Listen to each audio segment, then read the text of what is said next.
You are officially welcome to another session of the ALX PEER meeting. Try and mute yourself if you aren't speaking so that we don't get background noise interfering with the meeting. Okay, so today in this session we are discussing functions. That is everything about functions that we can discuss within the time space that we have. Then we take a look at how some of the projects that we've been given or the tasks that we've been given over the week are supposed to be solved. All right, so we are going to get right into it and talk about functions. Last week I started a bit of a, sorry, I keep saying last week. That was just last 2 days. Last 2 days, I started talking an intro to functions. So those who were with us on that call, you got a general overview of functions. And today, we are going to do more of it. But I want today's session to be more practical. Okay, so let's start from where you know or what you know and build up to what you do not know. And I think that will help us all understand the concept. For now, if I should say write a program in C that will print out your name, I want to believe that everybody here should be able to do that. Write a program that will print out your name. I want to believe that we can all do that. So obviously you would want to include, okay, let me use programmers so that we code it as well. All right, so this is an online compiler. For those of you who are just joining us, we've been using this for our practice. It's an online compiler that we can write our code in and compile the outcome. So this is the basic structure. Our very first meeting, we talked about the basic structure of C program. So there's a basic structure as we have here. And in here, I just want this to print my name, okay? So all I can do is use a printf function. Pay attention to my choice of words. Printf function, okay? So I want this to print my name is Obed, okay? This I believe everyone can do. Then let's run this, and it prints out my name is Obed. If you are here and you can't do this, let me know, because I want to believe everybody can do this so that I can build on it. As I said, we are starting from what you know, then we'll build upon what you know to help you understand what you do not know. All right, so printf that we have been using all this while is called a function. And what is a function? If we come to, I keep saying that we shouldn't always see programming as something abstract. These are things that we usually do, that we want the computer to be able to do. That is all. Okay, so all the things that we do, this time we want our computer to be able to do those things for us so that we don't have to spend so much time doing them. We want to automate some of the things. That is the essence of writing a computer program, instead of using a human to do that. Okay, so as a human, if I say to you, let me mention any name here, who? Favor. Okay, so Favor, if I tell you to walk, I bet everyone here on this call understands what walk means. You know exactly what it means to walk. If I say, Favor, unmute yourself and speak, you also understand what this means. You know exactly what to do as a human being. If I go on and I say, okay, stop this meeting and go and eat. If I say go and eat, all these things are functions that you can perform. So in our normal English word, you call them action words or verbs. Okay, so basically, functions in programming are like the action words or the verbs as we call them in English language. Okay, they are things or words that tells you to perform a certain action. So if you write a function in any programming language, you are telling the computer to perform a certain function when it sees this. So you as a human being has been programmed. Your brain or your mind has been programmed such that when you hear walk, you know exactly what to do. In the same way, so this is for humans. This is for humans. In the same way, for the computer, if you are using C language, because this is English, it could have been in any other language. I could use my native language and that wouldn't say walk. But people who understand my native language will understand what I mean when I say walk. You get it? So in the same way, when you come to the human language, we are currently using English, even though there are several languages. When you come to the computer world, we are also using C, even though there are several languages. Okay, so in C language, there is a function called printf that we have all been seeing, printf. And the computer understands printf the same way you, the human being, understands what work means. The computer also understands printf. So the computer has already been programmed to understand, or let me not say the computer, let me use the compiler, because you're going to use the compiler to compile your code or kind of to interpret the code that you write. So the compiler understands that anywhere I see printf, I'm supposed to take a particular action. So that is it. You as a human being, when you heard speak, you knew exactly what to do. The computer too, if they hear printf, they know exactly what to do. If the computer hears scanf, it knows exactly what to do, because that is a function that it has been programmed to understand. Then, if the computer hears put char, so these are common ones that we have been playing with. That is why I'm using them. Put char, the computer understands, or the compiler understands what put char is. And that is a function in it. All these functions are kind of predefined.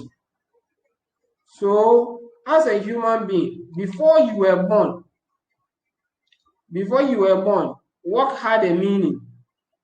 Okay, so it's not after you were born that you came out to say that, okay, when I say work, it means this. No.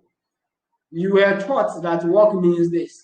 In the same way, your computer, before this computer was made, that program has already been written and they will input it into your computer. You too, these functions, work, speak, eat, they have already been created in that language. So the moment they gave birth to you, your parent taught you that this is it, this is it. So they programmed you to understand these things by default. So I say these are predefined functions. And there are a lot of them. So we are going to be learning them one after the other. We are going to be learning them one after the other. But the people who developed this language could not have exhausted all the functions. Okay? It's in the same way that there are actions that when you need somebody to take, you can't easily get a single word for it. Okay? So even in our normal lives, if I want you to take a particular action, sometimes I would have to describe exactly what I need you to do because there's no word for it, or I don't know a single word that will tell you to do all that I want you to do. Okay, so let me give an example. Assuming I want you to do, like, anytime. Okay, right now as you are sitting here, assuming I want you to leave this meeting and go and send a specific message to our WhatsApp group. There is not a single word that I can pass right now that you can all interpret as leave this meeting and go and send a specific message. What would that message be? Okay. However, all of us on this call can agree that, okay, if I say, let's choose a word. Let me say, I think, okay, Tony. So let me just coin something out of Tony's name, Tony Dayo. So Tony and Dayo put together. But I mean, we are just coming up with a word and we are saying that anytime during this our meeting, when you hear Tonidayo, what it means is that leave this meeting. So leave the meeting, go to the WhatsApp group, then put this message in there. Say we have started. Okay, so now if I shout Tonidayo, all of us here now understand that it means three things. One, leave this meeting. So it is stepwise. Leave this meeting. Two, go to the WhatsApp group. Three, paste a message or post a message in that group, and that message should be we have started. Okay, so this is a function that we have defined for ourselves. People outside us wouldn't understand this particular function. Even though we are still using the English language, people outside this group wouldn't understand what Tonidayo means. But all of us here understand what it means because we have already agreed that Tonidayo means leave this meeting, go to WhatsApp, and share a message that says we have started. So we call this a user-defined function. So this is user-defined. So we have the predefined, or what we call system functions in computer language. System functions. So these ones that you have been using, printf, scanf, putchar, and many more others that we are yet to learn are called system-defined functions. So already they are inbuilt into the system. Just as we had walk, speak, and eat as predefined functions for the human being. And now we, the humans, have decided that, okay, to simplify things for us, we have decided that these three steps that we needed to take, we are going to condense them all into just one word called Tonidayo. So anytime we hear Tonidayo, means leave the meeting, go to WhatsApp, and post a message that we have started. We all understand this, and we are saying this is user-defined function. In the same way with C programming language or any other programming language at all, we are also allowed to create our own functions and give it whatever name that we want to give it. So we can actually create a function in C and still call that function Tonidayo and make it do a certain number of things or a particular thing. It is all up to us to decide. So for instance, the task that we've been doing this week, there is this particular function that we're asked to create called _putchar. And we were to create this function, which is now a user-defined function, to play the same role as this one. So you may not see the essence of it because already we have putchar. Why will I want to create something similar to what it's doing? No, the essence or the import of us creating this is just to help us understand what functions are. But eventually, we should be able to create any kind of function we want to create. So we will be doing more of the user-defined functions. So when you come to functions as a topic in programming, all we are looking at is the user-defined functions. As for the system functions, they are already there. So you just need to read about it. Printf, what is it used for? So just read about printf, read about scanf, read about putchar. What are they used for? So you can read their man pages to see exactly what they are used for and how to use them. But our interest now is in the user-defined functions. User-defined functions. Please, for the sake of those who are new here, it is a discussion. So at any point in time when you are confused about anything or you don't get it, you have a question, you have a contribution, a suggestion, you can just unmute yourself and speak. Okay, it is allowed. So anytime that you have a concern, just unmute yourself. You can pause me and speak. It is a discussion, as I said. All right. So we are still on our user-defined functions, and we can call it anything that we want. You can use your name, you can use anything, but always, not always, I mean, it's advisable that you give your functions describable names, okay, or names that kind of describe the function. What is the function of the function you've written, okay? Or I mean, what is the purpose of that function? What is it going to do? So for instance, in the examples that I'm going to work in, I'm going to share something about, let's say, sum, S-U-M. And let's assume that this sum is going to add up numbers. Okay, so I'm going to create a function called sum, and it's just going to add up numbers. But anyway, let's go back to our compiler. Any questions so far? The explanation of what functions are. Any questions on that?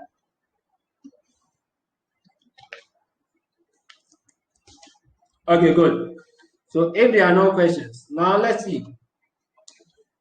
We have learned about variables and variable declarations. So we say to declare a variable, you tell us the type of data you want that variable to store. So I can say that int, and maybe I want test results. So test one.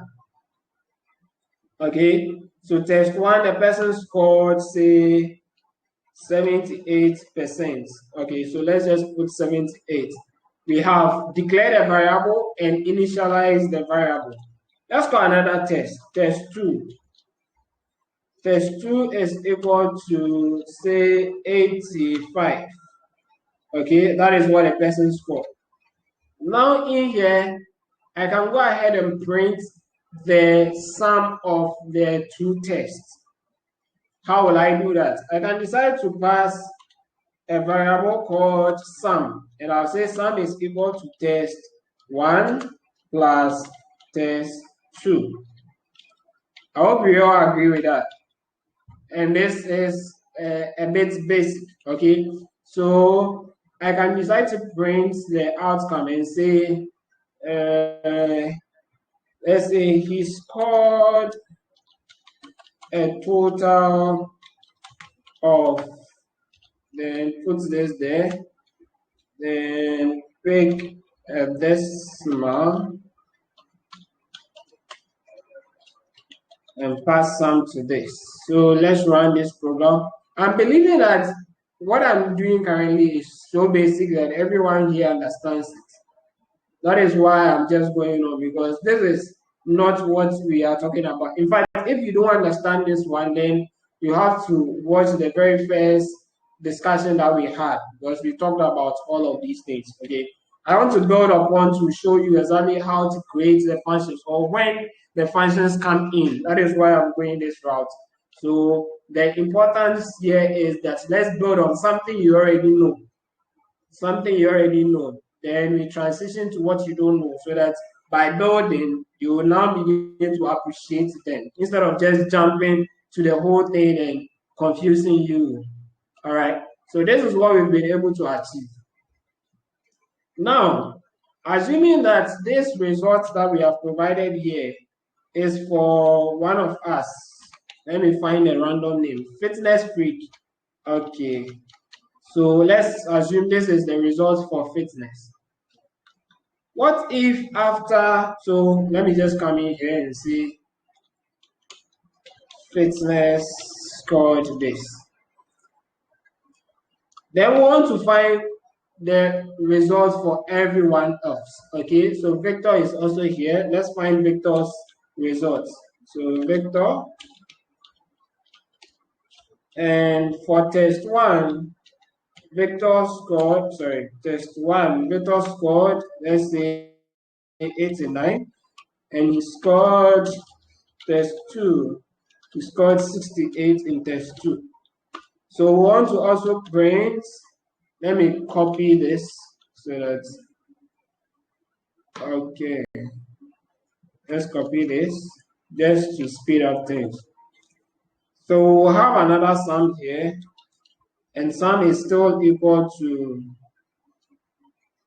okay, I think there's something I shouldn't do that I'm doing. Who will be able to tell me something? There's something I shouldn't have done that I've done here. Yes, debugging. Something that I shouldn't have done that I've done. What is it? Kindly just jump in and share with me. Yes. You are using test 1 and test 2 for both. Okay. I'm using test 1 and test 2 for both. Okay. That can be possible. That can be possible. Yes. Favor, are you saying something? It's still supposed to have an assignment operator instead of a semicolon. Okay, so test 2 is supposed to have an assignment operator instead of a semicolon. Good. There's another one. What else? So the problem is I'm using these same variables. So if I still want to use the same variables, what shouldn't I have done that I have done? Declare it again. You are declaring the variable. Okay. Thank you. So I'm not supposed to declare or tell it the type of data, the data type that it should take, because I've already declared that it is an integer. Okay, so that isn't important. All right. Now let's go ahead and print it. What do we expect? Is it going to print the same outcome for both of them? What do you expect? Yes. If I print for the first one, what it will print will be different, and what it will print for the second one is going to be different. For fitness, the score is going to be different, and for Victor, the score will be different. Okay. The score will be different. You are okay. adding and you're subtracting there or something. Okay, it's both addition. Yes. Okay, so it's going to be different. Okay, the reason being that we have already learned these things are what we call variables. So variables means the value, they are just containers. The values they contain can change. That's why they are called variables. They vary. They can change. So anytime during your program, you can reinitiate them. Okay, you can change the value that you assign to them or reassign values to your variables. So initially, I assigned 78 to the variable test1, then 85 to the variable test2. When I came down here, I reassigned them. Remember that the C programs integrate your code from top to bottom. So all the C program does is that it starts from the top here, sees test 1 is 78. Okay, so anywhere I see test 1, I'm supposed to replace it with 78. Test 2, 85. Anywhere I see it. Now it comes to sum and sees test 1 plus test 2. So it says, okay, first sum is equal to 78 plus 85. Then you come here and print sum. So it goes ahead to print it for you. Now my question is this sum important?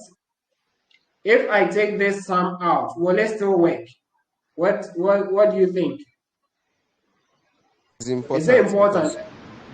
Your printf will print out the sum because you indicated that what is printing out is sum. If you take out sum, I don't think your printf will print out anything. Okay. Or it will probably print out the first sum. Okay, so that's what you think. All right. Let's understand you here. I think it will work. It will work. Yes, it should work. So let's understand this. Already you have stated that sum is okay. All right, thank you. Let me try and explain what's happening. Okay, so already we have stated that sum is equal to test 1 plus test 2. So anywhere in your program, until you reassign what sum is, anywhere in your program, sum is always equal to test 1 and test 2.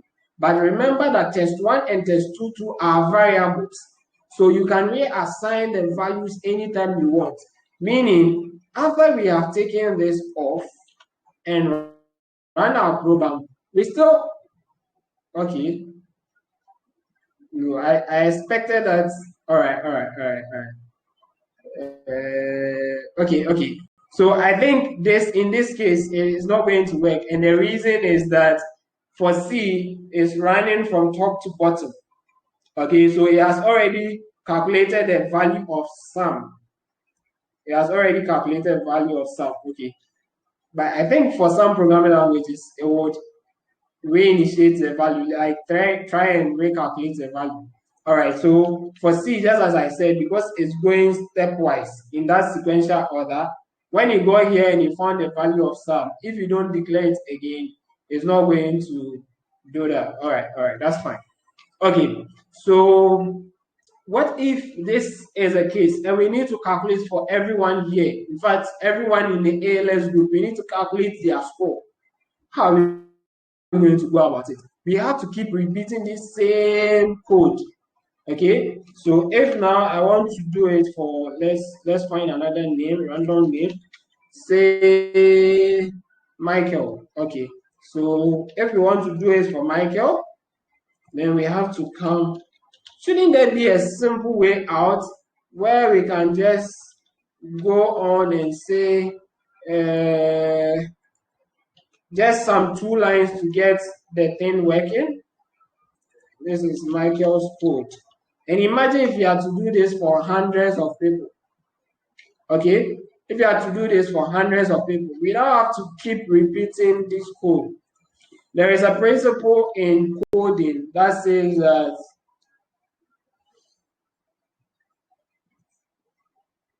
I think some people even ignore this and they call it dry.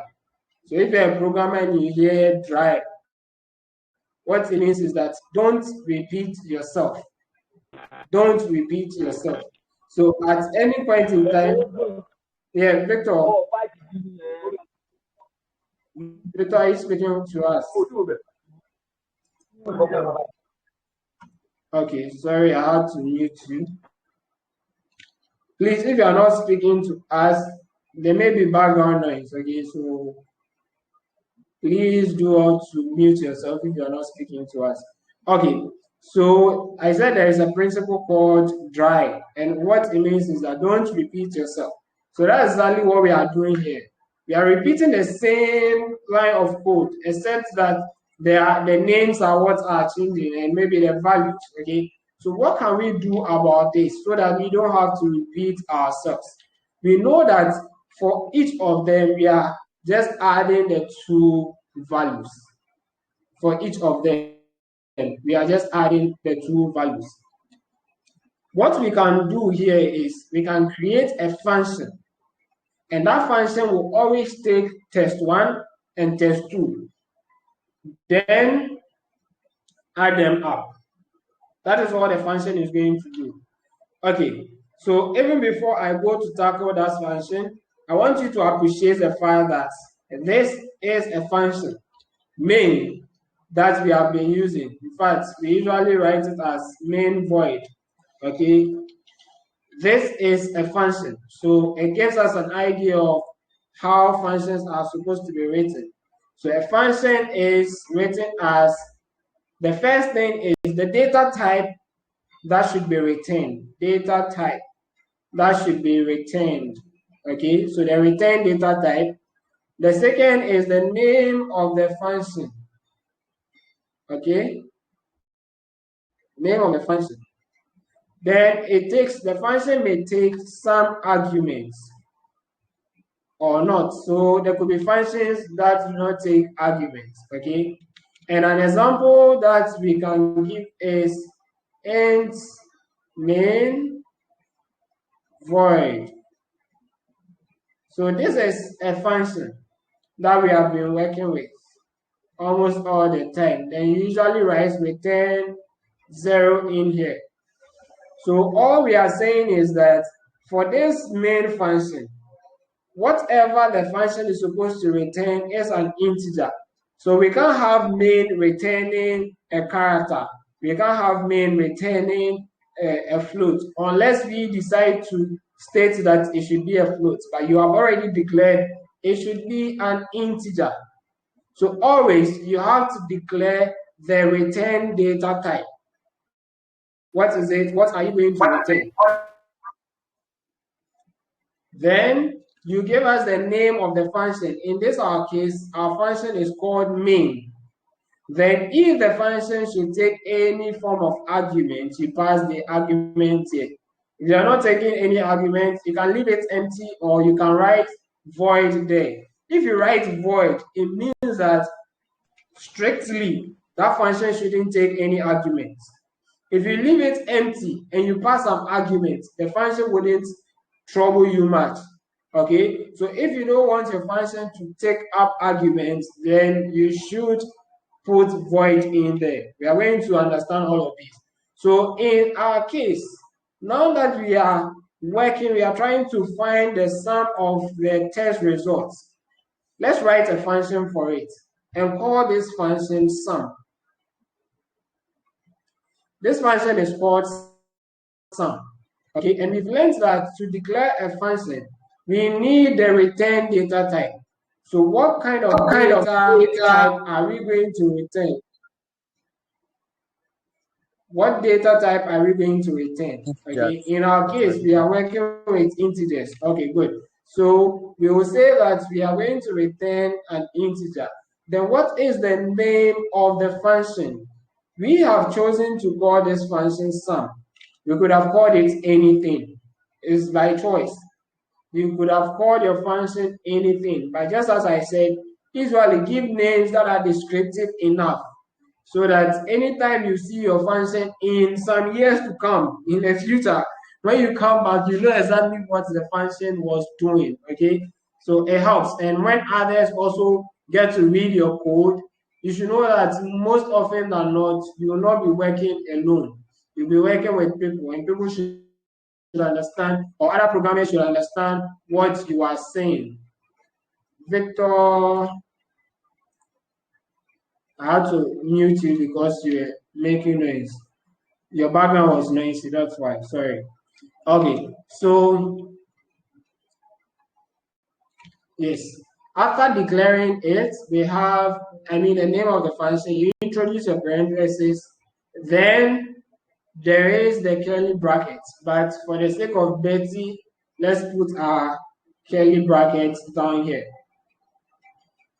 So this is the structure of a function. And it is not any different from what you have been writing as int main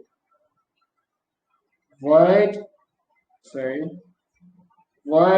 then okay, and usually you return something here. So depending on what you are going to return,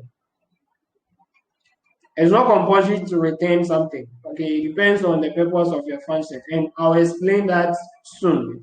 But for now, let's try and capture this function to do the work that we want it to do. We realize that when we were writing, the function needed these two variables, test1 and test2. It needed test1 and test2. So if we are going to create a function out of it, our function should take those variables, test1, test2. But the actual way to write them is to also declare the data type that you want to accept as an argument. So these elements that you put in here are called arguments. You call them arguments. So the function's arguments, okay? In some other languages, you call them parameters. So it's either you call them parameters for the function or arguments. But I think commonly people call it arguments. So for the arguments, you have to declare the data type that you expect. It's just like a variable that you are initiating, you are declaring. So in here, we say int, then the first argument is test1, another integer, test2. Okay, so now our function will look like this. We know that we are going to return an integer. So we start by saying int, then the name of the function called sum. Then the arguments, the first argument we are going to pass to it is test1, the second argument is test2. Okay, now we can open and close our brackets.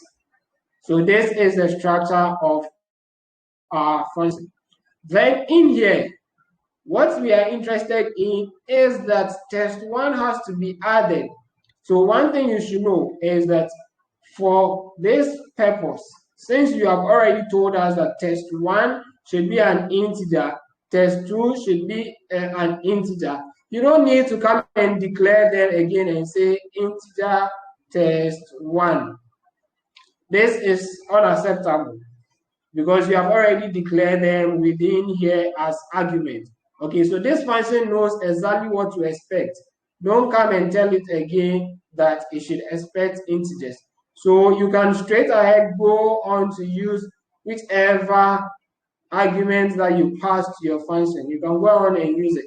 Okay, so since we passed test 1 and test 2, we can decide that there is another variable that we want to call maybe a. Okay, let's say int a, and int a is equal to test 1 plus test 2. We can do this, and at the end of the day, we can decide to return a. Now, let me take time to explain this, and it may be a bit confusing, so please bring all your attention here and try and understand it. See it the way I want you to see it. In this case, I said return a. Okay, when I say return a as I have it here, what it means that anywhere I see some and I give some numbers, say 5 and 10. Okay, 5 and 10. This don't I want to explain this the best way I can. Okay, so this a that is returning, you all bear with me that a is a variable. It's just a container containing a certain number. So if I do this sum 5 and 10, what is actually happening is that we have something like this, 5 and 10. Then a is equal to 5 plus 10. So it means it is returning 15. That is what it is returning. So anywhere I use this, what I'm getting is 15 because I'm returning 15. Does that make sense? Any confusion so far? If you need any further clarification, let me know before I continue. Because you are going to build on. So kindly let me know. Do you have any confusions or are you all okay with it? Yes.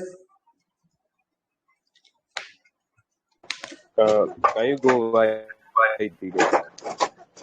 Okay. Can you go over it again? Okay, sure. So I want to believe that we all now know what the structure of a function should look like. What data type should be returned? That's your start. Then the name of the function. So as I said, we could have called it anything. So I could say my function is called add. Let me be quick to add that even though you can call them anything you want, there are some reserved keywords that you can use. Okay, there are some reserved keywords that you can use. So when after this meeting, if you've not read about the reserved keywords before, after this meeting, take some time to read about the reserved keywords. So for instance, you can call your function putchar. You can call your function printf because those things are reserved for C. C already has functions like that.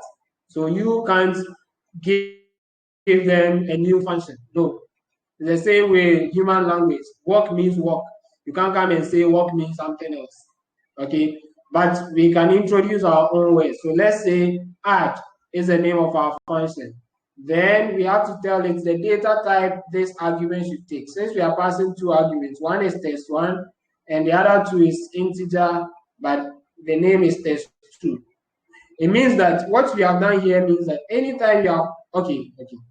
All right, let me continue. I'll explain something. Anytime you are using this, it has to contain two numbers here. Okay, you have already said, so put the two numbers here, say 4 and 2. And you say 4 and 2, in the body of your function, maybe you have declared an integer as we had here. We declared an integer called z. And we said z is equal to, let's say, x plus y, as we have here. Okay, to use x and y, you would have also stated that this is integer, this is integer. Then now you return the value of x. Z. So if I return the value of z, what is happening is that if I pass 4 and 2, z will be added up as 4 plus 2, which is 6. So z is equal to 6. So what I'm actually doing with this function is that I'm returning 6. So anywhere I use this my add function and I pass in these values 4 and 2 is going to return 6. That also we can extrapolate that to any set of numbers that we give. If we pass 2 numbers to it, they are just going to add up and give us the value that they added up. Okay. All right. So now let's try it with this. I'm still building up something. So we are going to create a function, but this function is going to be outside our main function. Pay attention here. We are going to create a function. We already have our main function. And for every C program, you have to have a main function. For every C program, you have to have just a single main function. So the main function is like the center where everything happens. So every other function that you create on your own will have to come and play a role inside, or not necessarily, but let's just get it like that. The main function is where the meat is, where everything happens. But we are going to declare a function outside the main function. So we come out here and call our sum function. Say sum is, please note that there is no space between the name of the function and the parentheses. Keep note of that. Int sum, and we are passing test1 and test2 as the argument. Okay, then let's write the content of this. The content of this is that they should have, let me call int z as we said, or a, whatever you want to call it. In fact, I could even have called it int sum. Okay, but let's do it this way. It's equal to test1 plus test2. Sorry, test1 plus test2. Then I tell you that even though these are variables, there is no need redeclaring them here, because this structure in here has already declared them and told us the type of data that they should pick. Okay, now we can go on to return z. Okay, so this is our function, which is going to work if we should use it. And what this means is that instead of rewriting all this code, writing this sum again and again and again, all we can do is that when we come to, let me say, okay, let me pause here, explain 3 things that you need to know before we continue with that particular thing about functions. So there are 3 things that you need to know to be able to use the functions. The first one that you need to know is what we call defining the function. So that's what we've been trying to do, to define the function. So what we are doing here was defining the function, telling the function exactly what it's supposed to do. The second thing is to declare the function. We have to declare the function so that all the other parts of our program will know what that function is. Okay, so you have already defined it, but if you don't declare it, the rest of us do not know what it is. So in this our example, you have defined a function down here called sum. You need to declare it before main can use it in here. So if you don't declare it, main cannot use it because it doesn't know about it. So very important step. We need to first define our function. After defining it, we need to declare. Then after declaring our function, we can call our function anywhere we want. So it is define, declare, and call. Define, declare, and call. And I hope you are getting it. The first part is define. Tell us what the function is going to do. So you write all your code. Write the code for the function. What is this function going to do? Then tell all the others about this function. How do we do that? We declare a function by writing what we call the prototype of the function. This is not strange. Okay, don't get confused. It's very simple. It is similar to how you declare variables. To be able to use this variable, test1 down here, you have to declare it up here. Okay, so let me, instead of putting the declaration and the assignment together or initialization together, let me rather move it. Say test1, sorry, test2. Please, I keep saying, let me remind you, if you have any concern, just stop me. It's a discussion and we need you to understand so that we can move forward. So if you have any trouble understanding anything, kindly stop me and let's talk. Is the function definition the same as the function prototype? Sorry, I didn't hear the last part. Is it the same as the prototype? Is that what you said? Okay. No, so the definition is not a prototype. I said the declaration is the prototype. The declaration, and I'm about to explain it. So in variables, normal variables, when I say declare a variable, you know exactly what to do. And this is variable declaration. Okay, we should all know this by now that this is how we declare variables. So declaring your variables. Okay, so we could also say same for this, declaring the variables. Okay, that's exactly what we are doing. We are just telling C or the compiler that anywhere you see test1, this is the format. It should have an integer. It should contain an integer. In the same way, when we are working with functions, we also have to declare the functions. We declare the functions by telling C what the return data type is. So return data type, what the name of the function is. Name of the function, then what the arguments of these functions are. So before you even go ahead to use your functions, you have to tell the compiler all these things. So this is how we declare function. And this is known as a prototype of the function. So anywhere I see this particular function called name, this is the format that it has to take. That is a prototype. A prototype is basically the format that you need to model every other thing after. So if you are developing your product, a new product, and they say this is the product prototype, like use this as your blueprint and build the product based on this blueprint. Okay, so that is exactly what you are doing here. You have already declared that this is my function's prototype. So the compiler, anywhere it sees that function, the name that you have called it, is going to look for that specific return data type. So assuming you call it int, it's going to look for int. So if you are returning something else, then there is a problem. Because already you've told the compiler that this function, anywhere you are going to see it, is going to return an integer. So compiler is always expecting that that function returns an integer. We could have stated other data types like the char, we could have stated float, double, okay? But in our case, we are using the integer.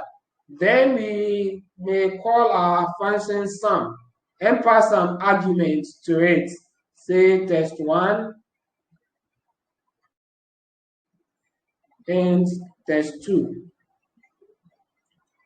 So this is the prototype, okay? That is the declaration that we are doing. The question now is, where do we declare? Where do we declare this our code, this our function? Where at all in our program should we declare it? Okay? When you come here, you see where we declare the functions, the variables. So since we are sticking to Betty documentation and Betty styling, we are taught that we should have our declarations at the top. So when you enter the main function, the first set of things we want to see are your variable declarations.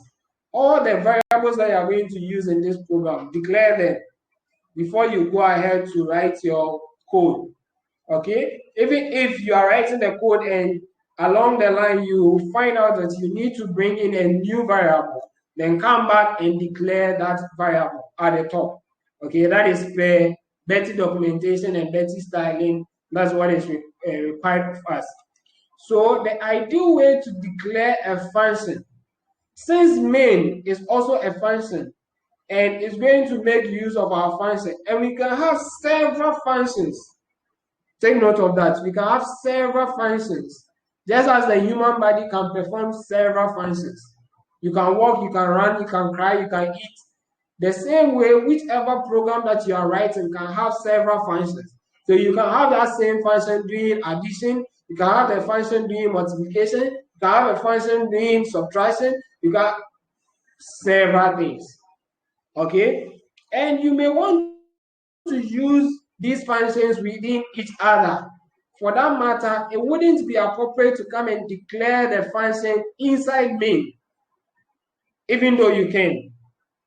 Pay attention to that. I can declare my functions inside main as part of my variable declarations that I have here.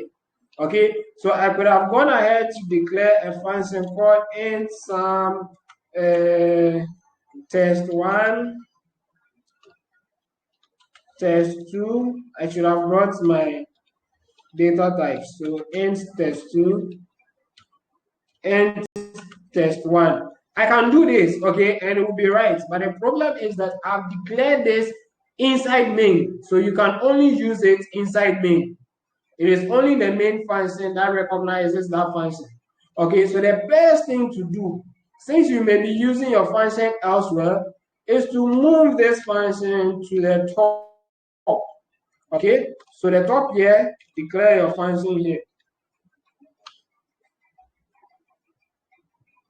I'm giving you a few seconds to let it sink. When you are declaring a function, we've already stated that it is a prototype of the function. Tell us what data type the function should return. Tell us the name of the function and pass the arguments for that specific function.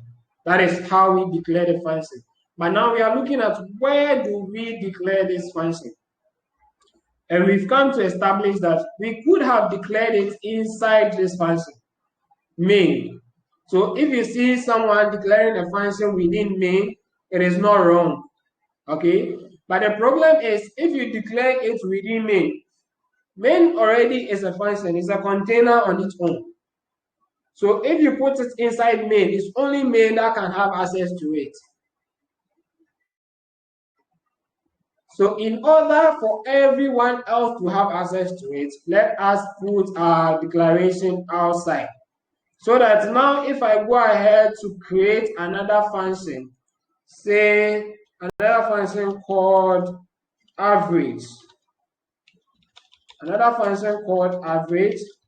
which is also going to take these parameters, let's say test1 and test2, then it's going to find the average of these two numbers. So, this function here, finding the average, is going to do this. First of all, it's going to add test1 and test2. If it's going to add test1 and test2, we can simply call our function here to do that, okay? And before we can do that, this average function, the new function we are bringing up, we would have to understand what that function is, sum is, and you would only understand that through the declaration or the prototype. So make sure you put it up here. Don't worry, I'm going to go over all of these again so that you understand. Okay, now I want you to get a general overview of the three things that we do when it comes to using functions. I've talked about defining a function. So currently I'm defining a new function called average. We can write our code in here. Once I've declared this function, once I've defined this function, say the function here is equal to, let me also declare a new variable called A is equal to, say, test1 plus test2, and say divided by 2. Let's say something like that. That is how, and return A. So this is our new function that we have defined. Once we define this function, no other person knows about it. So we need to go and declare the function. And we have said that the most or the best place to declare the function is to put it here. So come ahead and put the prototype of the function up here, and that is declaration. Now let's move on to calling the function. So we've talked about defining the function, that is writing the actual code to perform that function. Declaring it, that's putting the prototype somewhere, probably at the top, so that everyone can have access to it. Then we come to call. What is call? Call is when you want to use the function.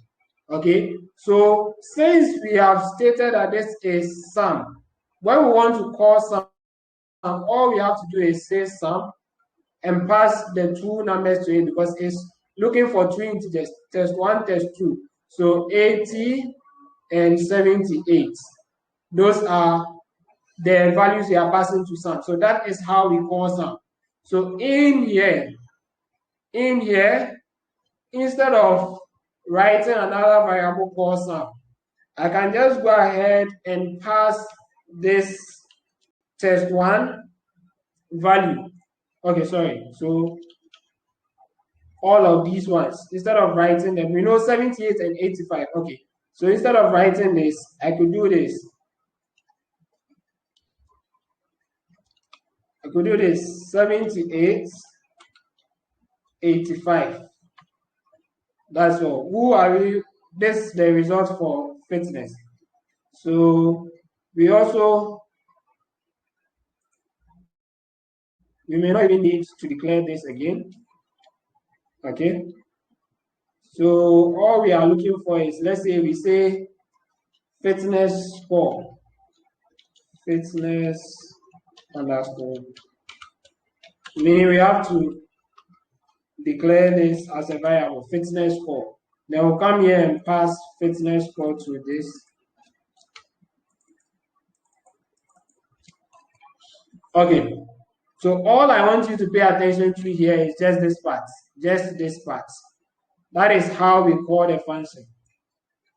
You have already told us, you've declared up here that this function in sum should take one integer here, then another integer here. So anytime you are calling it, you should just pass the two integers, 78, 85, that is all. So if I want to calculate that of Victor, all I will need is Victor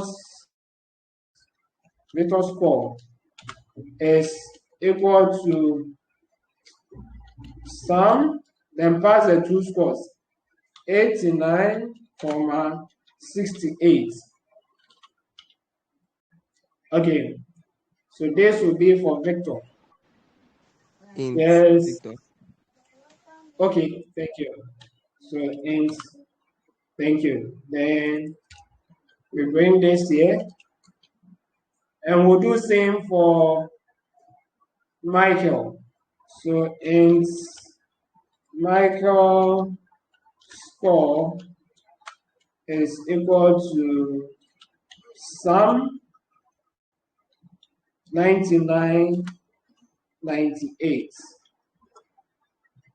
So this is how we've been able to summarize the code that we wrote earlier and avoided repeating ourselves, okay, by using functions. So all I want you to pay attention to is just this part, that is calling the function. So now we've explained the three things. We've talked about defining the function. I said defining the function is writing the block of code to play a particular role whenever that function is called. Then after you define a function, you want to declare the function by telling us what a prototype is. Okay?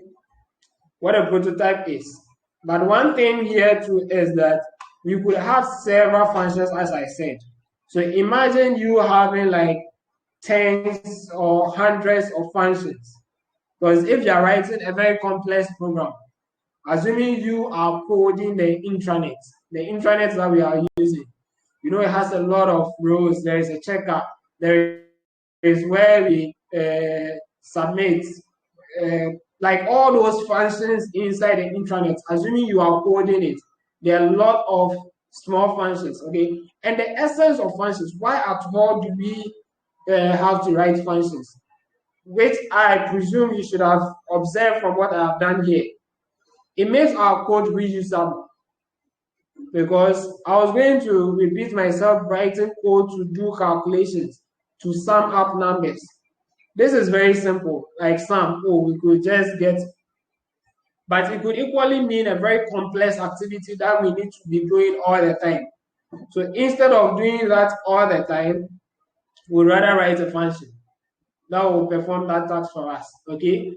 So that is exactly what we are trying to do. And if you have a lot of these, all your declarations, so in fact, you open this file and you have like thousands of declarations, it's not the best.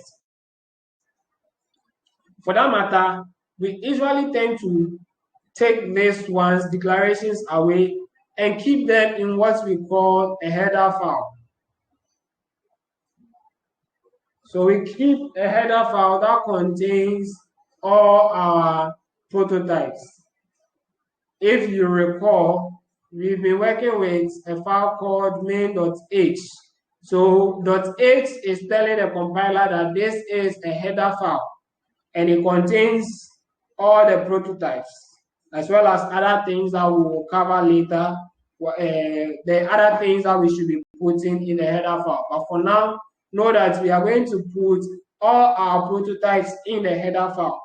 This means that any new work that we are doing, since we have main.h, we'll just call main.h in that place. And as soon as we call main.h, all that we are saying is that we are giving you the power to use all the functions that we have defined in here. Do you understand?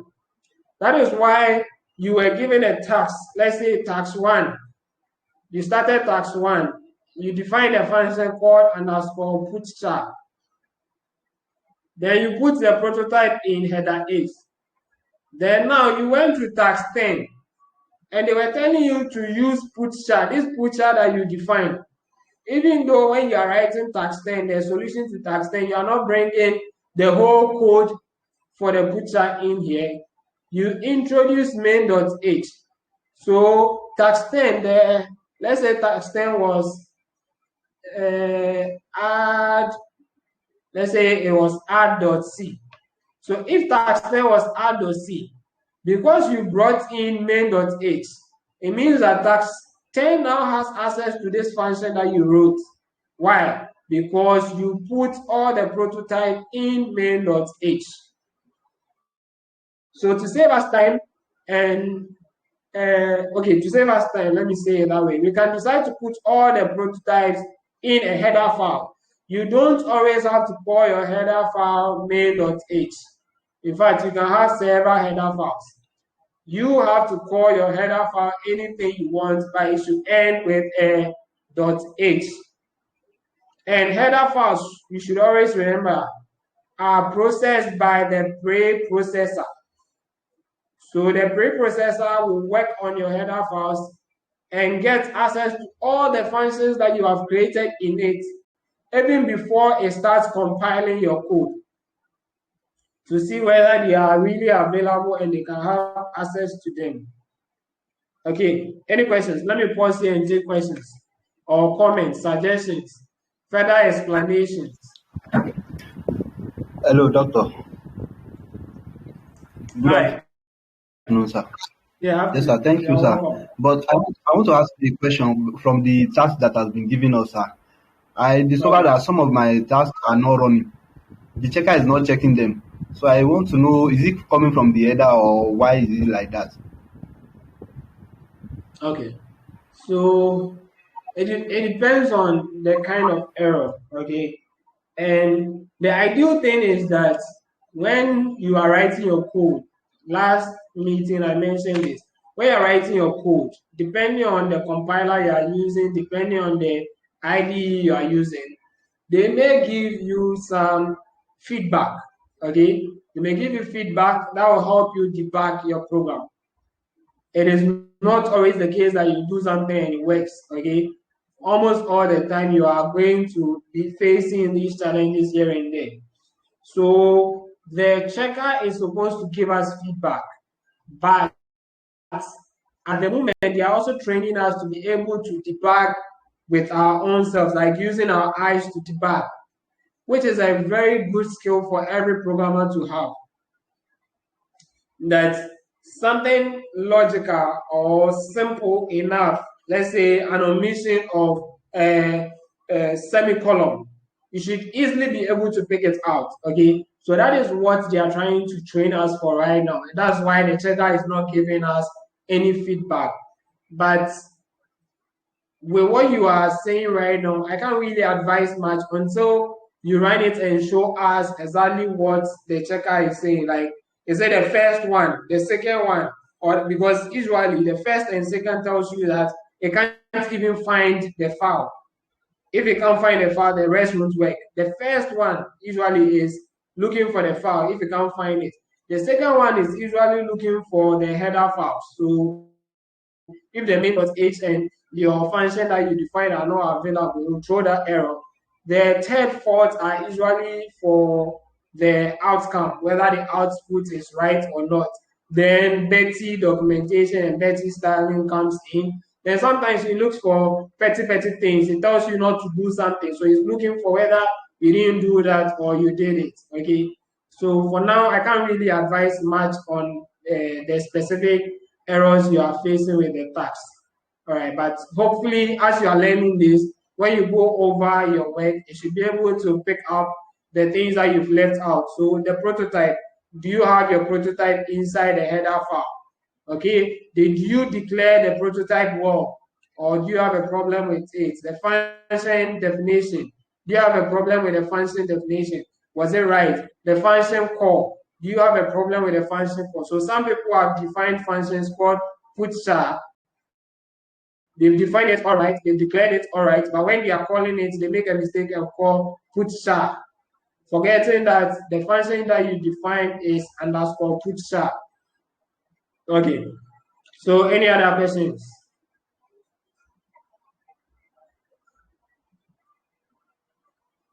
Yes, time for questions. Not necessarily questions, I mean comments, suggestions, explanations, or clarifications. Yes. Okay, so since none is coming, let's talk about stdio.h, standard input output.h. So what you need to understand here is that this is a header file and it contains prototypes for all the functions that you have been using. So printf, you are able to use printf because you have called stdio.h.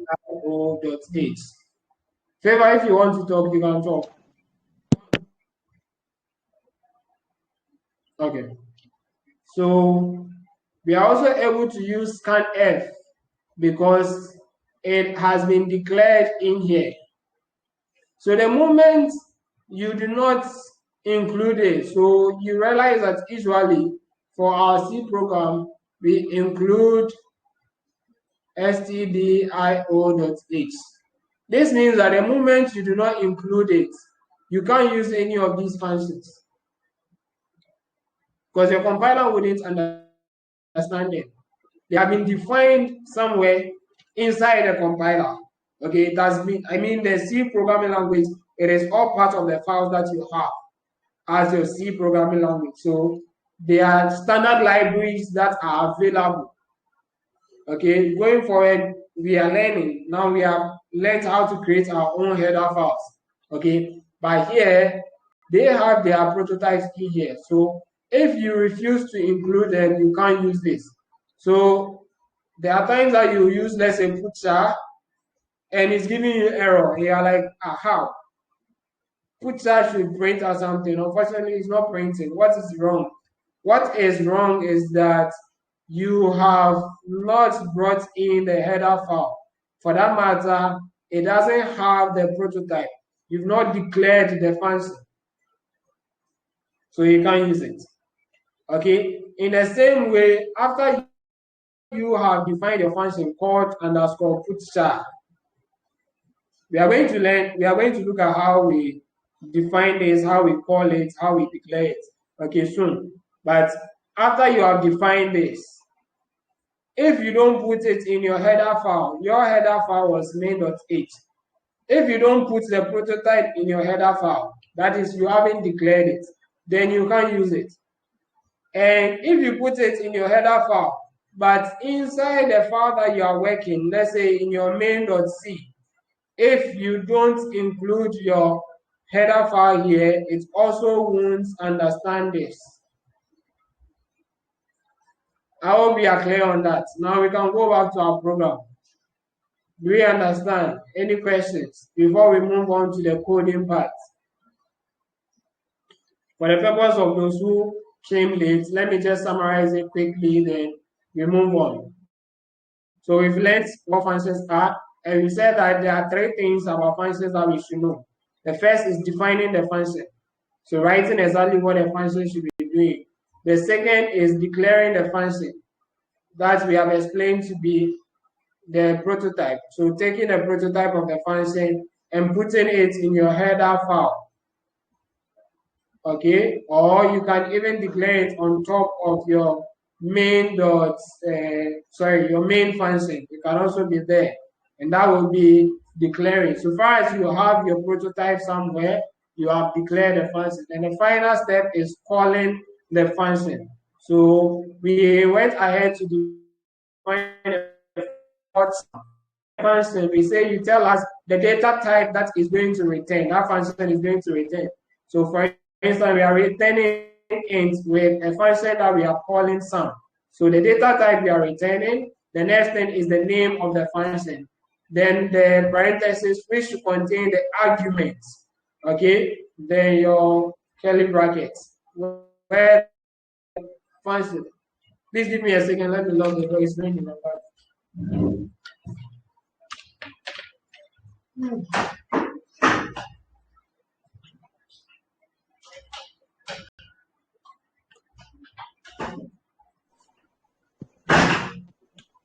Okay, sorry.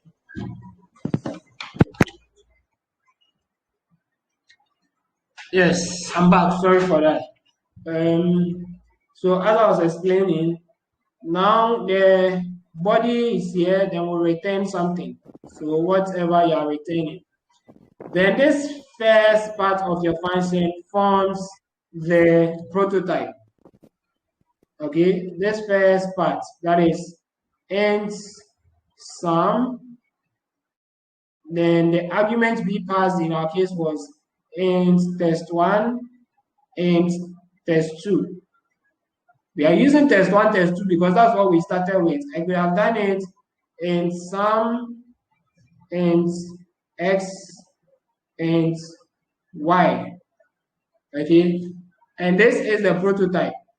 So you have to put this in your header file or put it on top of the main function. Then anytime you are calling this function, all that you are doing is the name of the function followed by the parentheses, then the arguments. Here we have x and y. So it means you have to pass 2 integers to it because you say int s or int test1, int test2. So you pass 2 arguments to it like that. So this is the calling aspect. Okay, so now let's get to our coding part and see what we can do here. I'm going to open a new one, then we'll start from there. Let's write code. Okay. Sorry, I would like to ask a question. Okay, sure. All right. Sorry for coming late. I was caught up. I'm still at work. I just had to, do 1 or 2. Okay. What I wanted to ask is this: this one you are writing now. Is this the header? Is this the prototype? No. Okay. Okay. Then I No, also don't think. worry, you get it. Okay. I'm listening. I also think we should, list out the syntax for every, what's it called? every, what's that word? Every type of argument, like if sentence, while sentence, uh, what's the other one? Okay. Yeah, if we can list out the All right. syntax for the argument so that, because I think sometimes we miss these things for each other, and then it prompts a lot of errors when we're trying to write the code. Thank you. Okay, that's fine. All right. So I'll look at it. I'll try and summarize it probably after the discussion. Summarize it for you so that you can always have access to it. All right.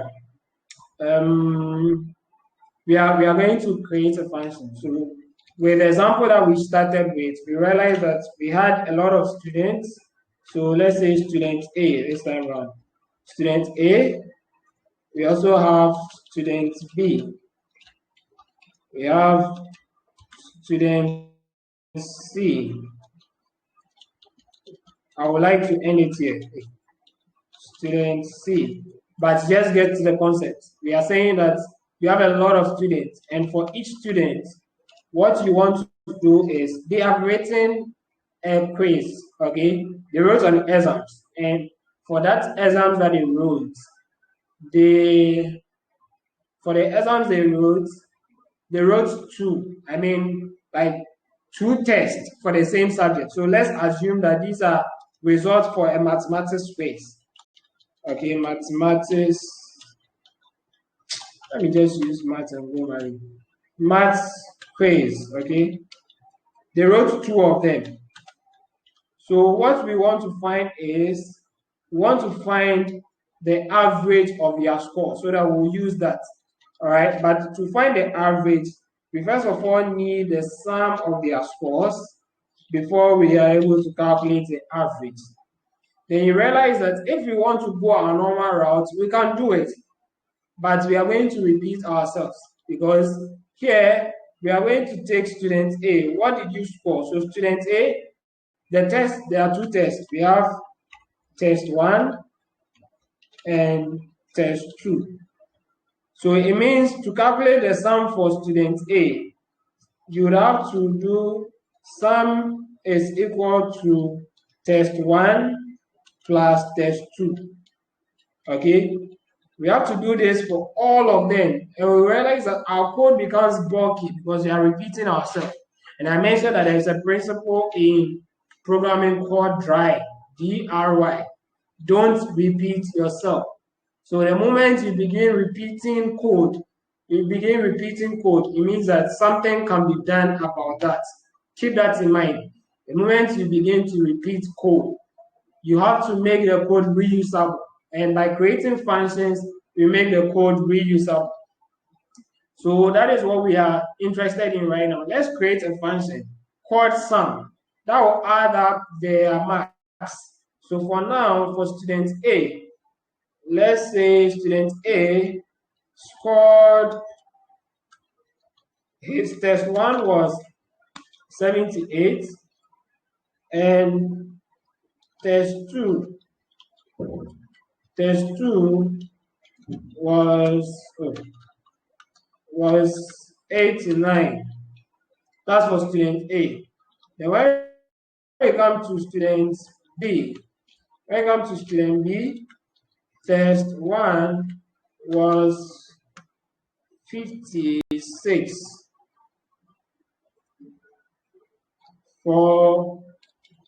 I'm foreseeing something that may worry us a bit. Okay, so for the sake of C programming, and because we are using integers right now, I want to use numbers that can easily be divided by 2.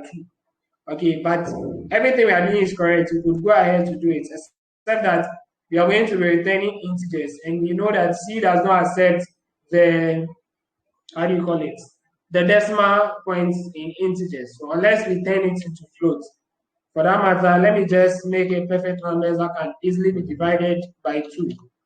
Okay, so 78, I think, can be divided by 2. Okay, then you scored for test 2. For test 2, this student scored let's say 80. Then C, student C scored test 1 to be 76 and scored 92 in test list. So our goal is to find the average of each student. And before we find the average for each student, we have to find a sum for each student. That's what we are aiming at. Okay, so to do that, let's just come down here and create a new function called sum. And that function will be adding up their scores. Sum, to write a function, we start by telling it the return type, the return data type. Okay, so we are going to return integer. So we can say int, then the name of the function we want is sum. No space, take note of that, there is no space. Brackets. Then the argument is going to take, the first is an integer called test1. In fact, you can call it anything you want. It doesn't always have to, it doesn't have to match up with what you are calling it here. Okay, all it needs is that it's going to have an argument in there, and you have specified that they are going to be integers. Okay, so you can call this, for simplicity's sake, let's continue with our test 1 and test 2. So what we are doing currently is what we call defining a function. So defining a function. That's what we are doing. Then we want this function to return the sum. So earlier on, what I did was that I created a variable in here. So I created a new variable called, let's say, results. Or I even used an alphabet, say A. A is equal to, then we just do test 1 plus test 2. Test 1 plus test 2. Okay? And this should give us a result. So we can return the value of A. But I keep saying that there are simpler ways to do things. So you should always try and use a simpler way so that your compiler doesn't have to do a lot of work. Mind you, it's going to read line by line from top to bottom. Okay, so all these that we have done, you could actually write it this way. Instead of passing it to this before, you could have just returned the sum of that.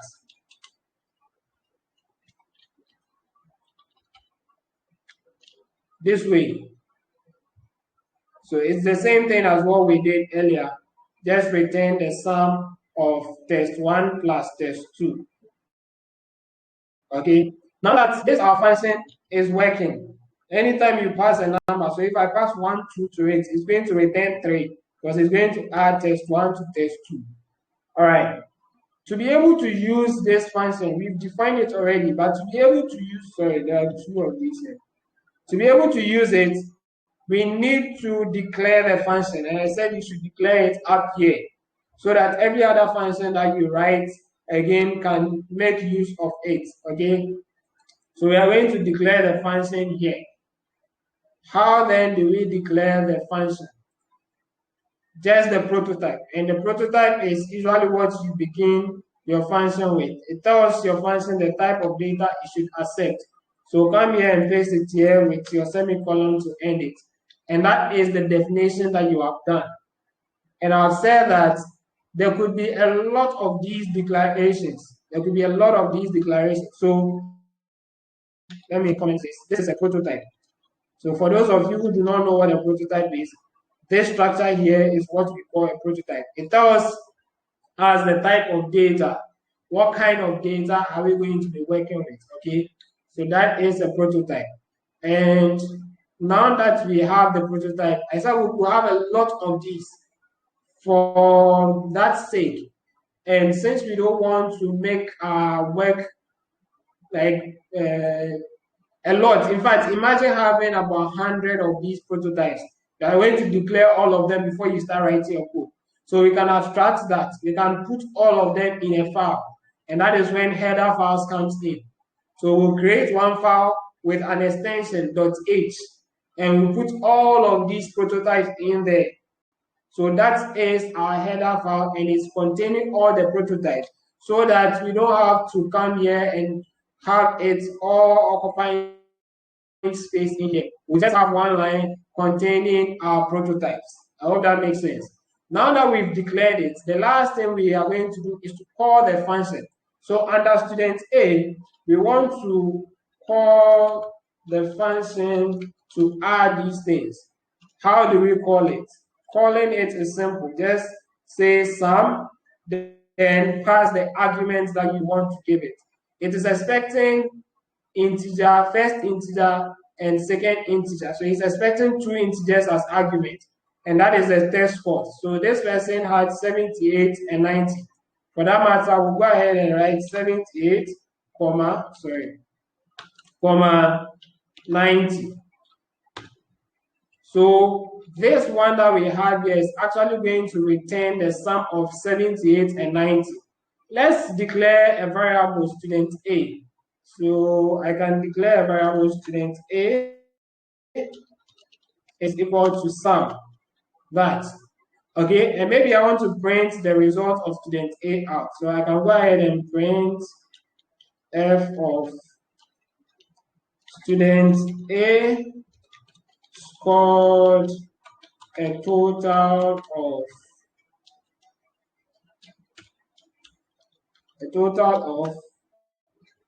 student A. Okay, so now this should be functional, and we've done all the 3 things that we needed for a function. We have defined a function down here, and it's returning the sum of these 2 numbers. The second thing is we have declared a function that is assigning or bringing up the prototype so that our compiler immediately, the reason why it should be at the top is that compiler will start interpreting the code from the top. Okay, so it has to see this so that anytime he sees it, he knows that, okay, this one, I know you already.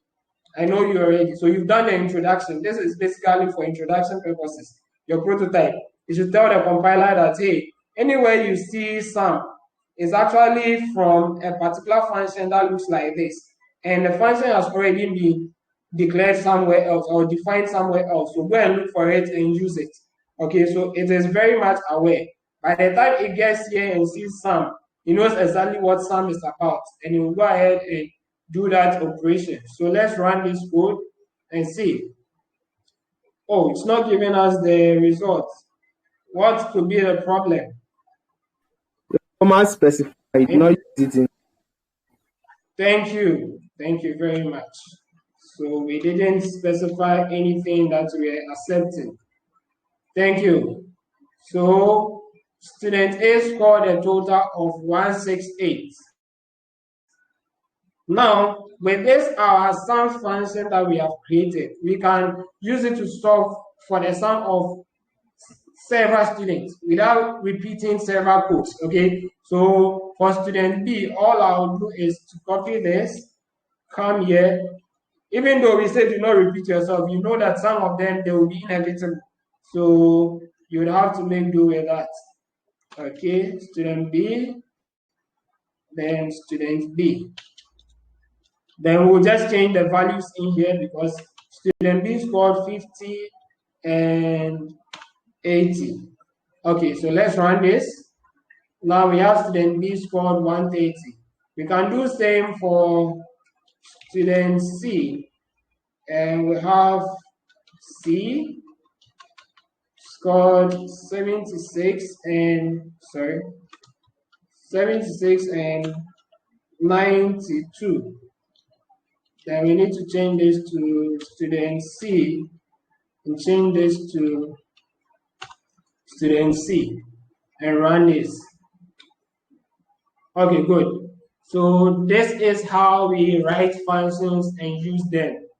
Once more, we define the function, we declare it by bringing the prototype, then we call the function. And this is the part that we are calling. So remember that this could have been written as that student A is equal to, we are just assigning the value or the outcome of this function to a variable so that we can use the variable in here. In fact, we could even have ignored this. Let me try. I've not tried it, but let me try. Could have ignored this and just put this in place of that. I think it should work. Okay, so let's run this. Oh, sorry. I think the error is from here. Great. So you see that they have started. All I need you is that when you are calling the function, and the name of the function and the attributes that you are going to put in. That is all that is important. So we really need this again. Can have our work as this way. Okay, the same thing here. Replace this with that. And run it. Voila. Any questions here before I continue? We've done three things: define a function, declare a function, and call a function. Any questions? All right, my question is this, yeah? When you are writing a comment, does the local computer does it read the comment? Does the compiler read the comment, or it's just for the person, watching reading the program? Okay, so comments are for humans, not for the computers. Always. In every programming language, comments are for humans. So you put it there so that you know what you are doing. It doesn't, the moment you see the symbol that tells it that it's a comment, it jumps. The computer will not read what is there. Not at all. Okay, but there are several ways of writing comments. There are several ways. You see that in this particular example, this is how I've been writing my comments using these two. It's because that's what I'm used to. Okay, but if you are writing for our case, you shouldn't use this form. Maybe I should stop using it because Auntie Betty doesn't like them. Auntie Betty says that you should use this form.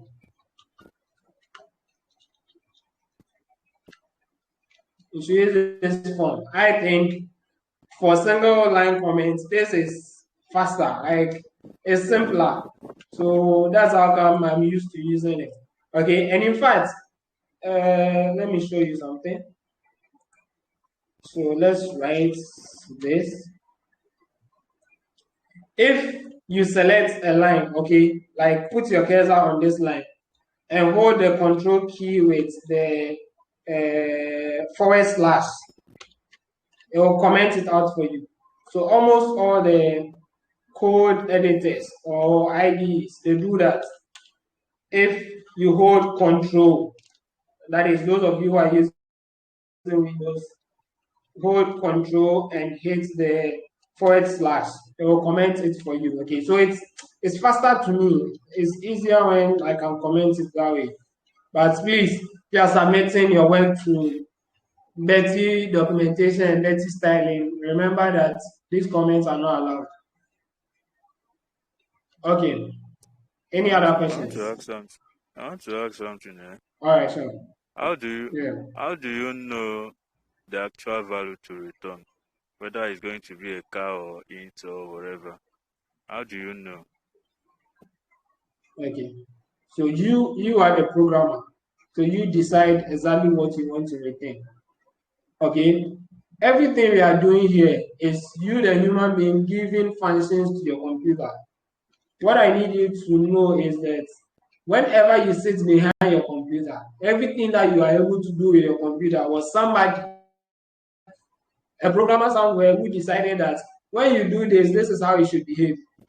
Okay, so that is why when you use Control V in your normal computer, it will paste it. When you go to the terminal and use some terminals, You use Control V, it doesn't paste because the person who created the terminal didn't accept that keyboard shortcut. So you, the programmer, decide what kind of things you want. At the end of the day, this work that you are doing, is it a character that you want? So if, let's say, you rather wanted to return the grade, we could have done that. Maybe I wanted to return whether the score is grade A, grade B, grade C. And obviously, that I'm looking for is a character. So I will say that I'm going to return a character.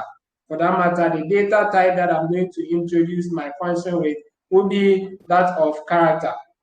If I went back to saying some of my figures because I didn't want to take the decimals. So if I know I'll be taking decimal figures, then I know that I need floats.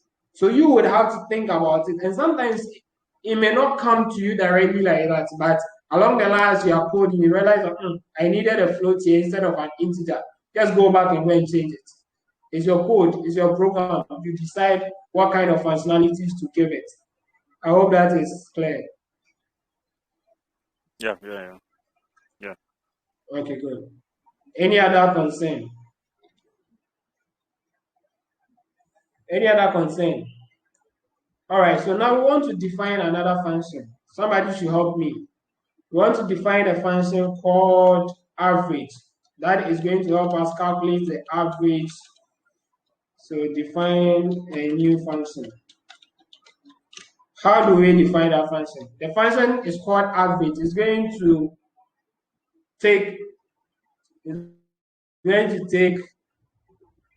okay. So it's going to take, let's say, 2 arguments. Yes, it's going to take 2 arguments. I really want to see how I want to apply multiple things here. So let me think through it and see how I want it to go. Okay, for now, let's make it simple. It's going to take 2 arguments. So someone should help me define that function. The function is called average. It's taking 2 arguments and it's going to return an integer. Just unmute yourself, anyone at all. Unmute yourself and help me with that.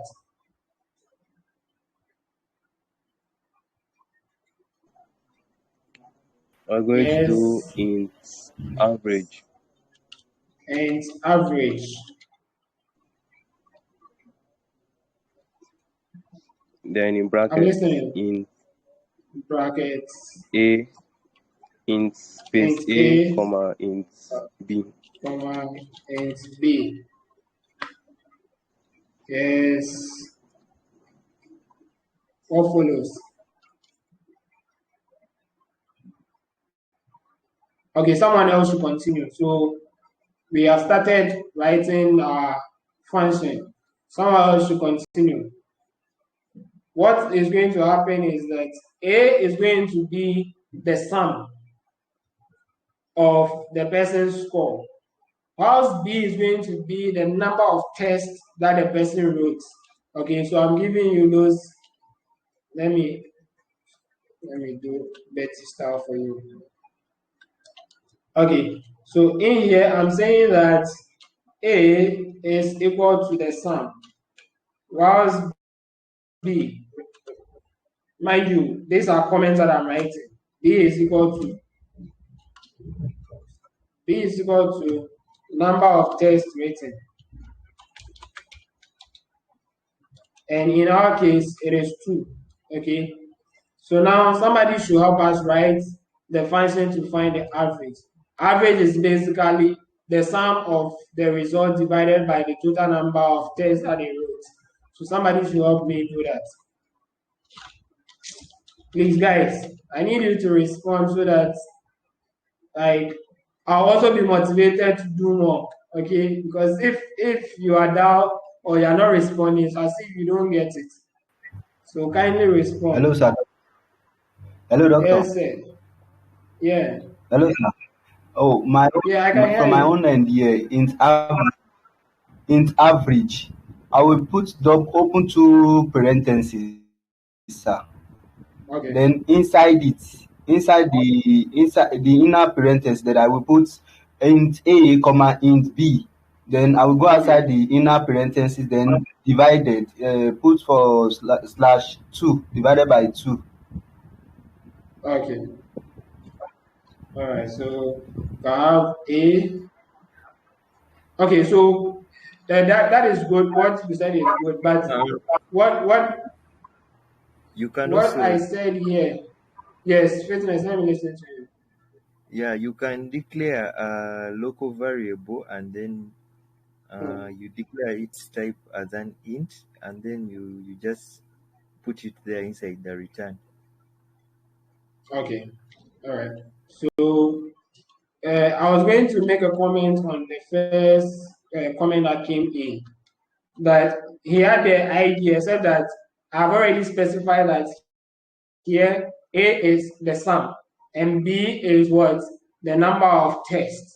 Okay, I've already specified that already. I mean, I've already specified it. So our average, if we say X is our average, then average is equal to A divided by B. Okay, but we should declare Z. Because I've said that A should be the sum. This means that here is taking sum, then B is taking what? The number of tests. I'm using this so that you know that you can put any sort of thing inside there. I could have decided to write this as sum, okay, and write this as number. I could have done it that way. And it means my Z will be sum over number. So this is the more reason why usually when you are writing names of functions, names of variables, it's best to use names that are descriptive enough. Okay, the moment I write sum and number, at least you can easily make it out that, okay, this is already sum of something and this is average of something. Okay, so now let's go ahead. This function is going to return set. So we can go ahead and do it this way, return set. All right. But the simplest way I would prefer to do this is to pass the return directly to this. So I'll have return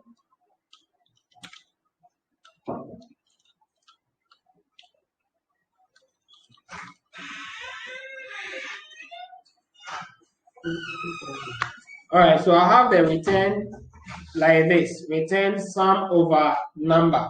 Okay, that's also allowed. And we have defined our function. This means that anywhere we see average, what we have to do is we have to pass the sum and the number to it so that it will find the average for us.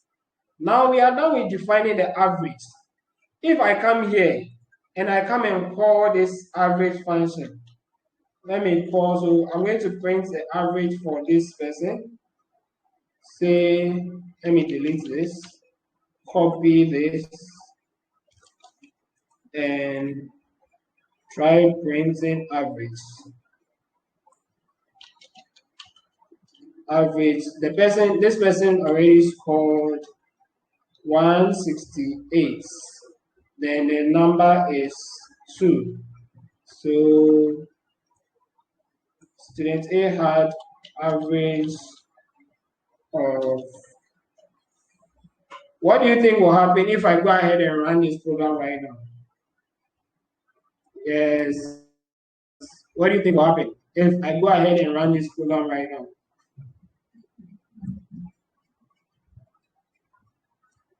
Yes. There are 3 things that you should do with the function. How many of them have I done so far? And what do you think will happen if I go ahead and run this program? Please, I need feedback. There are a lot of you here, so you should be willing to talk. Okay. Tony, I can't hear you. Hello, doctor. Yeah, Tony. Hello. Yes, Okay, I can hear you now. First thing is to make sure that we declare the function average at the header file at the top of our program. Yes, and before we even call it inside the program, inside the main program, the main function. All right. All right, thank you very much. So that's what I wanted us to spot. After defining the function, you can't just come up and be using it. You have to declare it first. Let a compiler know that there is a function called this and it takes this format, or this is its prototype. Okay, so the prototype of the function is just the first line of your function. Okay, copy that first line of your function, come here and paste it. It's a statement, so you have to end it with the semicolon. Right? So now we can go ahead and run our code, and hopefully it gives us student A had average of 84. Okay, but even though our function is working fine, I'll go back to how we started with assigning a variable called student A and passing it to this. There is a reason why I want to do that. So now we know that this variable student A is giving us the sum that the student, okay? So if variable is giving us sum of what student A was, then it means here, instead of coding the value in there, I can pass that variable here. Do you get what I'm trying to achieve? Oh. So I could move this to space it out. Do you get what I'm trying to achieve here? But now I've made this into a variable so that I can reuse this without hard coding it in there. The program now understands that student A is a variable that is actually gotten from the sum of the scores. Then when it comes here, we needed to pass the variable student A, which is a sum, to this average. Then the second argument is the number 2. So let's go ahead and run it, and it still gives us 84. In the same way, if we come here, we can write, what is it, the student B variable to be equal to, then we'll assign it to the sum here. Always make your code reusable, okay? Because if I don't make this reusable, it means I have to hard code the scores into the average. So that is what I'm trying to avoid. I'm trying to avoid repeating myself and make my code reusable. Okay, so now I just have to change this to B and change this also to B. When we run it, it gives us, whoo, what is wrong? Space. Okay. Okay, no.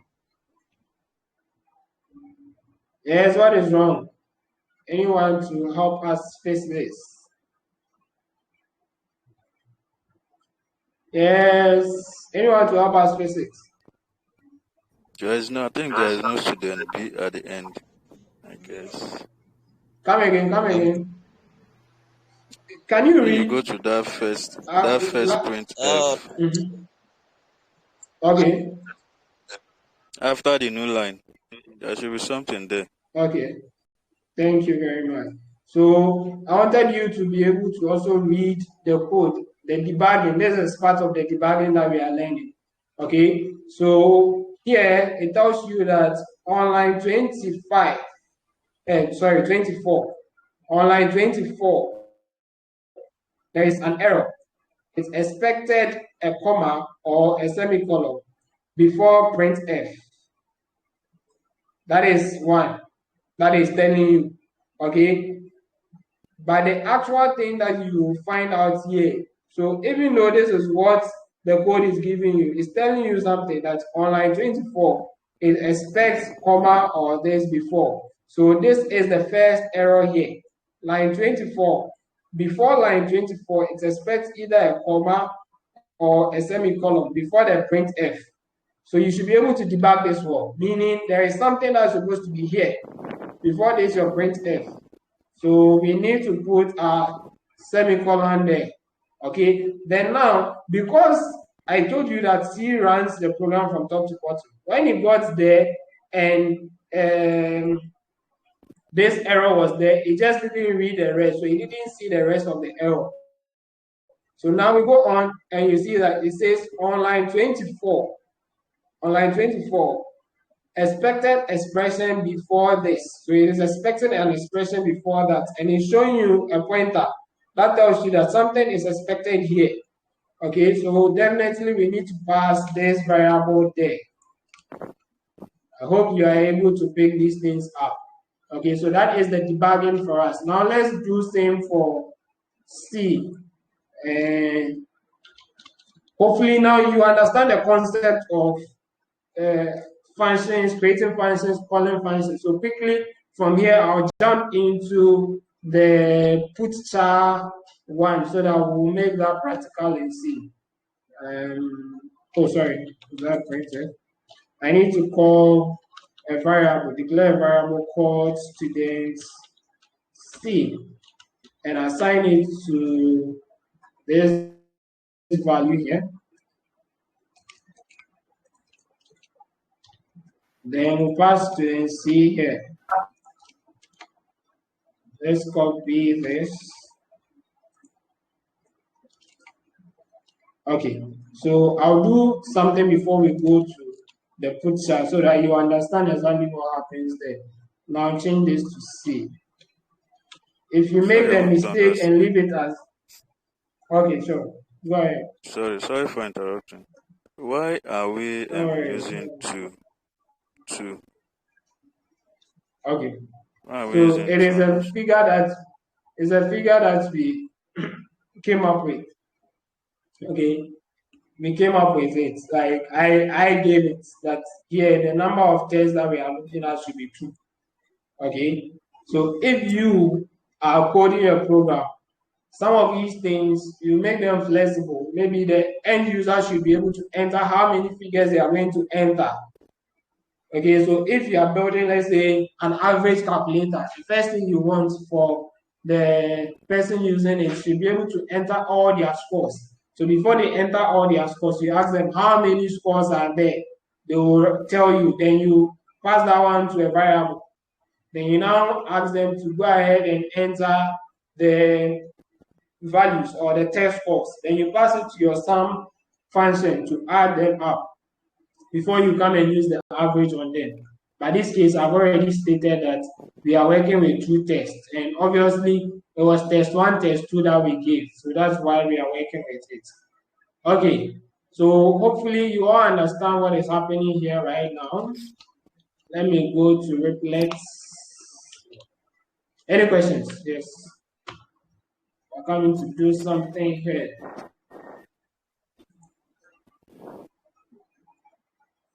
Yes. Let's say average calculator. Okay.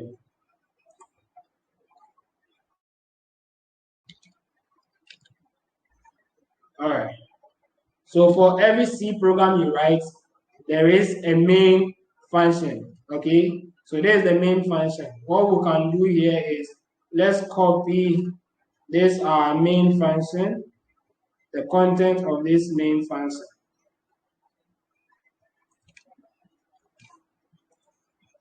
Content and paste it in here. Okay. So we can go ahead and save this. Go ahead and save that. But note that we had prototypes, we had functions here. So there's our function, some function. Let me not cut, let me copy it. Come here, we can create a new file. So instead of declaring it all in, please don't mind the red lines here, okay? I have, is it grammar checker or something, and that's what is picking up as those red lines. I see there are errors. Okay, so add new file and let's call this sum.c. And inside sum.c, this is what we are going to do. But you know that you are using, it could have been that you were using some of the standard, how do you call it, the standard libraries. So you would have to include anywhere you are using them. If you are using something from a different function in here too, then you have to go ahead and state it there. So include then stdio.h. So you can go ahead, save this. Then the next function was average.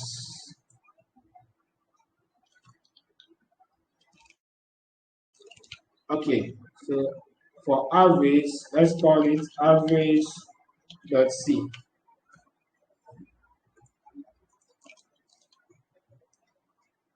So in the same way, we may want to include our standard libraries. So include stdio.h. Okay, good. Now, so this is the essence of the prototyping and the declaration that we talked about. When you run your program, the program is actually going to be focused on the main, okay? But you have defined functions here, a function called average and a function called sum, except that main does not know about them. That's what I want you to appreciate. Main here doesn't know about them, even though you are using them here. You see now, this average is underlined. So let me teach you something here. It is saying implicit declaration of average. So anytime you come across such an error, implicit declaration, it means that I am not aware of this. This is the first time you are calling it and you have not declared it. Keep note of that. Anytime you see implicit declaration, either of a variable, of a function, anytime you see it, it means that this is the first time you are declaring it and I am not aware of it. Okay, so it's telling us that this average that we are calling is an implicit declaration. Okay, and the same thing with the sum here, implicit declaration, because it doesn't know about it. So how do we make sure that main knows about this and knows about that? And that is where we bring in a header file. So we could have easily, if I copy the prototypes and put it on top there, let's say put it on top there. Okay, you realize that they vanish. That implicit declaration vanishes because now it knows them because you have declared them here. Okay, so let's undo that. Once you undo that, we still have the implicit declaration error. This grammar thing is worrying me. Okay, so the other way to do it, since we may have a lot of these, the other way to do it is to create another file and call it, say, functions.h. Let's call it that way, so that you know that it's not all, it doesn't always have to be main.h. Functions.h, and let's put these prototypes in here.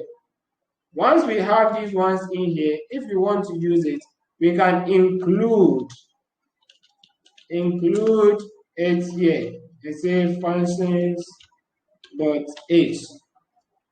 Note that when you are including your own header file, you use the in this format. When you are including a standard library, it's rather this format. Okay, so there's a difference there that you need to pay attention to. Now, if you go ahead and run this code, it should run accurately and give us a result. How do we run the code? To run this code, you are going to compile not just main.c, because if you compile only main.c, there's going to be a problem. What is going to be the problem? All these things that the functions.h that you have said that you should look out for, and inside it that you have the sum, you have the average. All these external files are not going to be included. So when you are going to compile this file, you have to add main.c, average.c, functions.h, and sum.c. You compile all of them. So it means that you are giving all the files to your compiler. So that your compiler now understands each of them and gives you the outcome that you are looking for.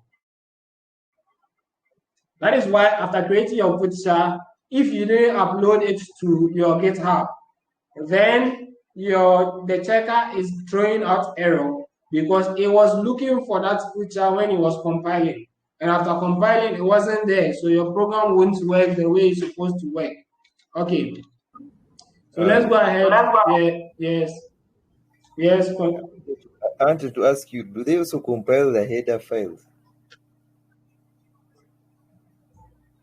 So not in the sense of the word, but I mean, as we all know that there are 4 stages to the compilation of program. When we say compiling, it's like all the 4 stages put together. Okay, so the header files would be pre-processed. That's the first part.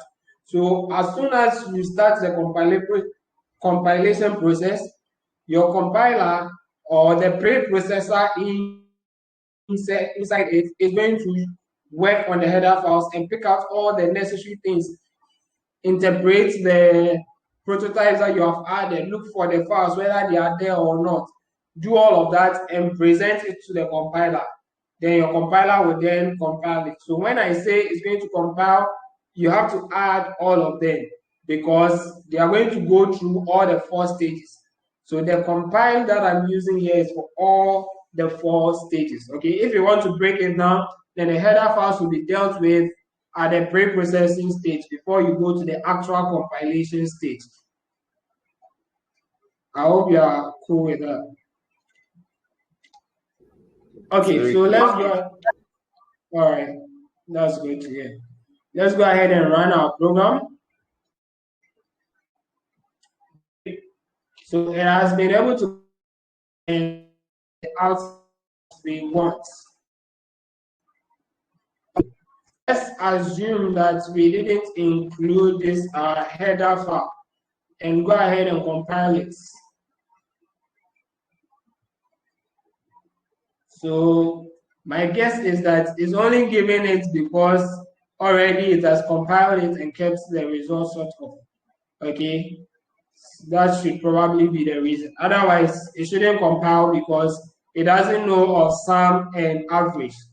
But we have already done the compilation. I don't know where it keeps the output file to display here. Because if we delete the output file and recompile it without the functions.h, it shouldn't give us the result. Okay. Any questions here? Before I jump into, let me go and look for putchar. I think yesterday's work too, there was some putchar in there. Okay.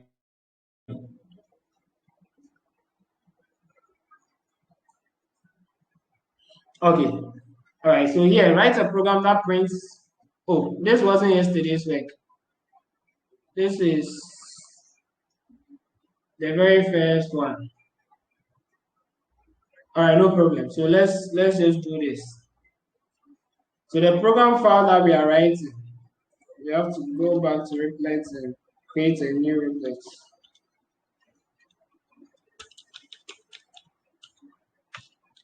Let me take this opportunity to explain. We cannot create a different project in a Replit page. Oh, you can. That's what I'm doing right now. So this is putchar that we are developing. Okay. Let me take the opportunity to explain some of the things that they asked us to do. To be able to do that, I think I should use yesterday's task again. Let's use yesterday's task.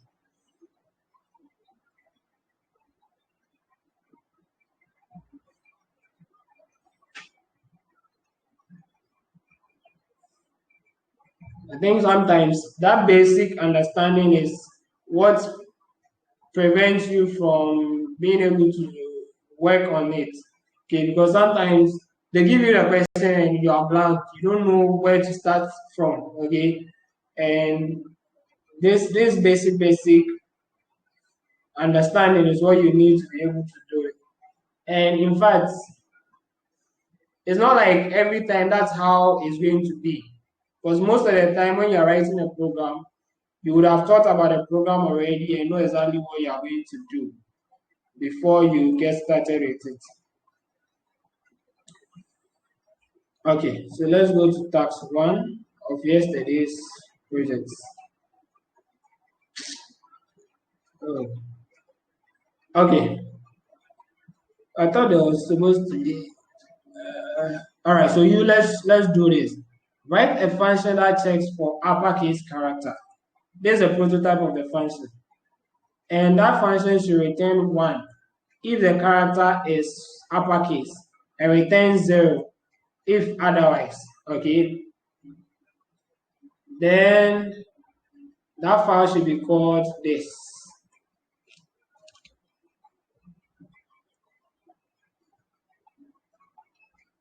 Write a function that checks for this. You're writing a function that checks for that. Okay, so now in here, so you take this as your it's a web term that you are working with. Okay, so you've been given this assignment. Let me explain before we start. And there is this main file here. Some of you get confused and you go and you start creating a main file to main.c file. It is not necessary. The question isn't asking you to create a main.c file. What the question is interested in is creating this file. Okay, and what this file should contain is a function with this prototype. And this is what a function should do. It should return 1 if if the character passed to it is uppercase, and return 0 if it is not uppercase. Okay, so that is what you are interested in, and not this main. But note that if you want to test your program, there should be a main file to test the program.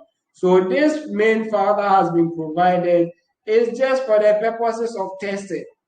So if after you have written your code, you have written your function, if you test it with this main file that you have here, and it gives you the same outcome as they have given here, then it means that you have gotten it right. The checker, when it comes in, will come with its own main file. So you don't have to upload your own main file according to the instructions that you've been given. Okay, so sometimes people have main.h and they'll come to complain that, but they said we shouldn't upload main.h. No, they didn't say don't upload main.h. You created main.h, and that is your header file. So that is different from this, their main.c file. This main.c, I've told you that for every C program to run, there has to be a main function. So this main.c is what contains the main function. They could have asked you to develop the whole program by yourself. Okay, they could have asked you to develop the whole program by yourself. That is, you develop your main.c file, you develop your main.h, that's for your prototype, you develop the function itself. In this case, it's upper. Then they will come in and run all of that. But for the purposes of the question we're giving, we're just to find or create our function. Then once you are going to create a function and you don't already have a main.c file or a main function, it means that the function prototype has to be kept in a header file. And in this particular example, they use the header file called main.h. So if you want to be able to use this same example to test the outcome to see whether you did the right thing or not, then you also have to create a header file called main.h. I hope that is clear. So when you come here, the first thing is the main.c. So main.c, you don't need to go and create it. Just copy their content here. Main.c is this part. Copy that and replace this with it. So this is our main.c. But you realize that there is a header file called main.h that it says file not found. That's the error it's giving me, file not found. Meaning I have to create a main.h file. Then inside this main.h file, I'm going to put prototypes. So for this particular assignment, I have this prototype to work with. So copy this and paste it in here. That is all. Now let me go ahead and create the actual work that I've been asked to create. which is this. So I'm going to create a C file that way, and that is where the actual work comes in. They say now the question itself is write a function. Okay, write a function. That is the question itself. Write a function. So it's a function that we are writing that checks for character, uppercase character, and this is the prototype. So just copy the prototype. Then the header files that you are going to use. Are you allowed to use standard libraries? If you're allowed to use standard libraries, then you can go ahead and use it. But I think it mentioned somewhere, they didn't mention somewhere. Okay, in this case, we are allowed to use standard library. So it didn't say we shouldn't use standard library. Okay, so in some questions, it will tell you that you are not allowed to use the standard library. Since we are allowed to use the standard library, then we can go ahead and use either putchar or use printf to do the printing. Okay, so let's just go ahead and include our stdio.h. Let's include that. Then after including this, we can go ahead and I copy this from the question. That was the prototype of the function. So paste that one here. Already we've spoken about functions. So hopefully you understand this thing that I'm doing right now. The actual work for you, which should be a headache, is the content. How do you check for the character to be uppercase or not? That should be what you should be worrying about. So all the steps that we've taken before this time comes from your understanding of the question or what the question is demanding from you. So that isn't something that like is a programmer's worry. It is just the program that you've been asked to develop, how the question went about it. What is a programmer's worry is now, how do I get, okay, so your worry is how do I get to check whether something is uppercase or not. So my interest is to check if it is uppercase or not. Okay, so that is a problem that you are going to solve. So you begin to ask yourself, how will I know if something is uppercase or not? Yes, I want suggestions. How will I know if something is uppercase or not? Yes, suggestions. If you give me a character, how will I know that it's uppercase or not? You can use the ASCII value from the ASCII table, the range. All right, thank you very much. So that is one option. The ASCII values. So let's say option 1, using ASCII. Okay, how do we use ASCII? The ASCII values gives us different values for the capital letters or the upper cases. Then it gives us different values for the lower cases. So before you will be able to use it, we'll have to go and see what are the ASCII values for upper cases. Okay, so ASCII values for upper cases. Who can help me with that information? For upper cases, A to Z. What is the ASCII values for those ones? 65 to 90. Come again. 67, 65 to 90. To 90. Yes. Is that it? Okay. Yes. Okay. All right. So 65 to 90.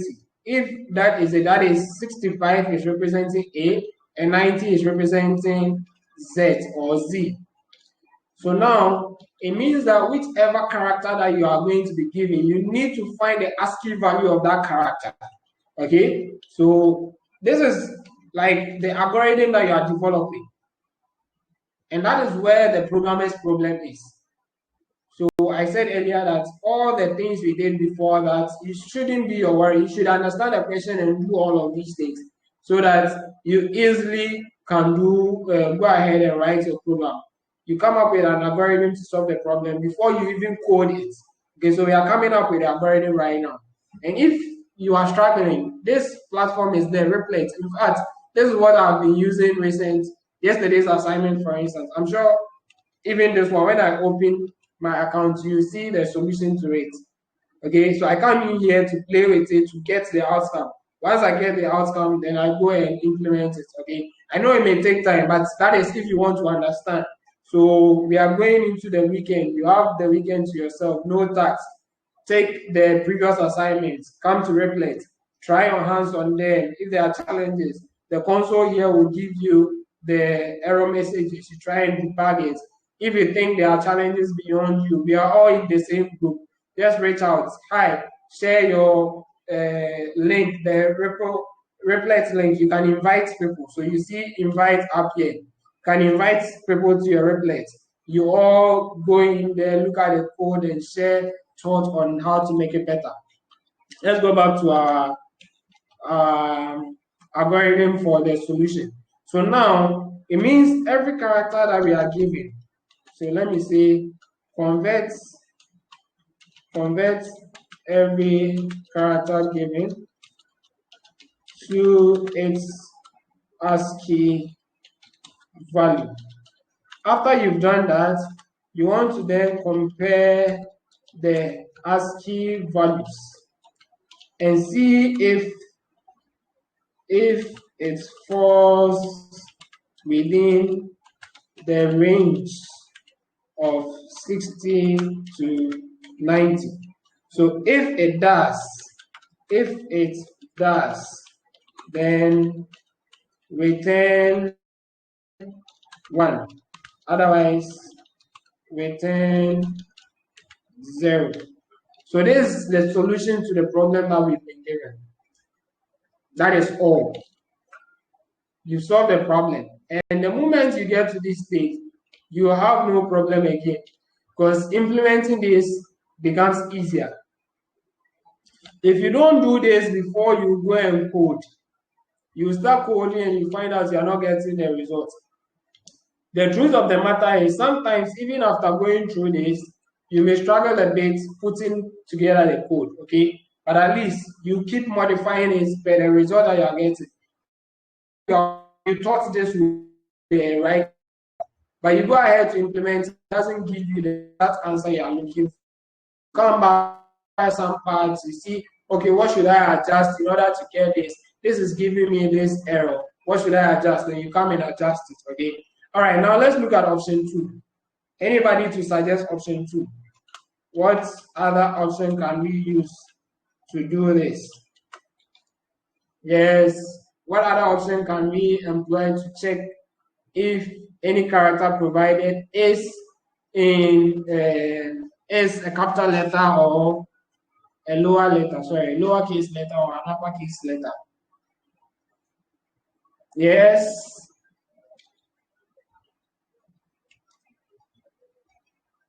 Guys. So basically we can compare it to the actual characters. Capital A to capital Z. We can also do that comparison. So instead of going for the ASCII values, we can do the comparison. And this means that to compare it, it means you probably have to make sure that your values are converting to the alphabet as they should be. Then you compare whether they are in the range or not, whether in range of capital A to capital Z.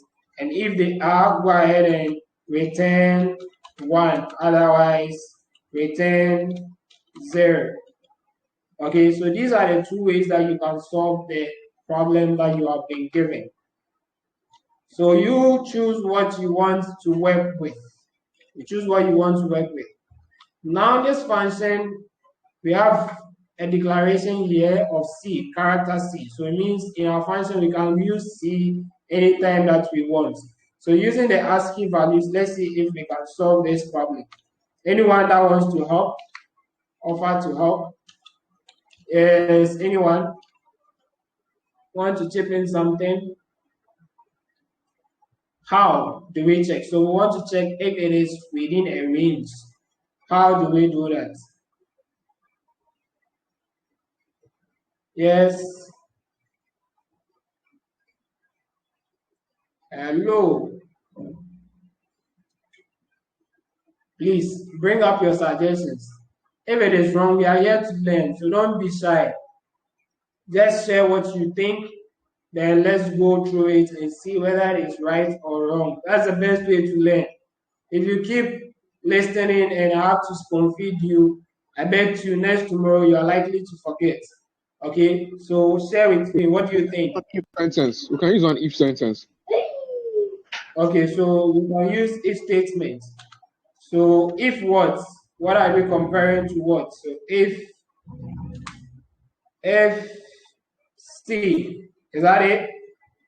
If C is what? Oh, people should communicate. If C is less than or equal to 65 and C is greater or equal to 90, do you agree with this expression? Do you all agree with this expression? Yeah. Okay, so this is like saying if C is equal to the ASCII value for 68, the character for 65 is A, capital A. So it's just like if C is less than or equal to A and C is greater, A, should it be that way? That's the No, problem. it shouldn't. Okay, so this should be greater. It should be greater or equal to 65. And so another way to help you as a programmer is that when you are coding, sometimes you should talk through your code. Try and explain what you have written. So that's what I was doing and I picked this up. I said, okay, if C is greater than 65, which we know is A. So is C greater or equal to A? But initially it was less than, and you know that no, that is a problem. So always, especially when you are debugging, okay, so that's where they taught us what is that thing called? The dark or something.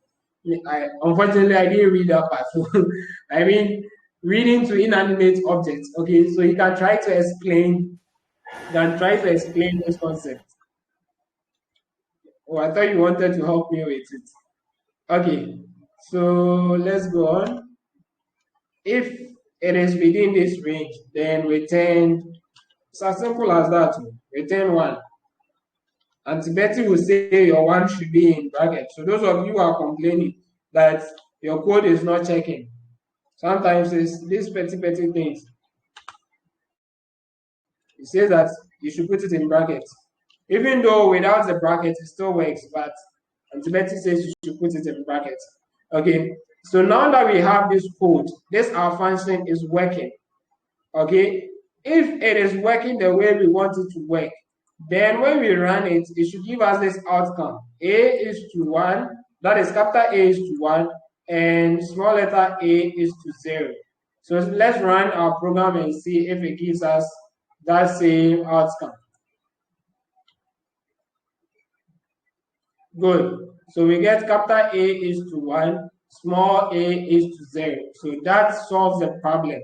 Meaning all we need here to upload is 1, the main.h that we created, and this function that is going to look for.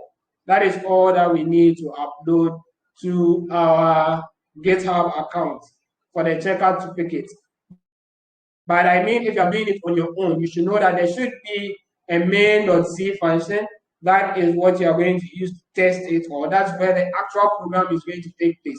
So what you have done here, the purpose of creating functions, okay, one of the purposes of creating functions is that now that you have created this function, assuming that the C programming language itself didn't have any function for checking if there is an uppercase or a lowercase, you have created this. So anytime you are writing a program that you are going to be checking if there is uppercase or not, then you are going to quickly come and pick this file. So the reason why it is important to have your codes on GitHub, you always have access to these small functions that you are creating. In the long run, when you need to create bigger programs and you need these small ones, you have already created the functions. So just go and pick the function, come and reuse it. Pick the function, come and reuse it. So we could reuse this program inside the first one that we wrote here, depending on maybe we want to make sure that the students' names are being printed in uppercase. So we'll come and check. If it is not printed in uppercase, then we'll convert it to uppercase. Okay, so that is also an assignment. Go and find out how you can, using these same set of skills, you can convert from lowercase to uppercase. So that assuming you are not just to return 1 and 2, 0. This time around, we are saying that convert, instead of returning 1, convert it. If it is not uppercase, then convert it to uppercase. Okay, so you can look at that too. Now let's look at how we will use this. If you want to check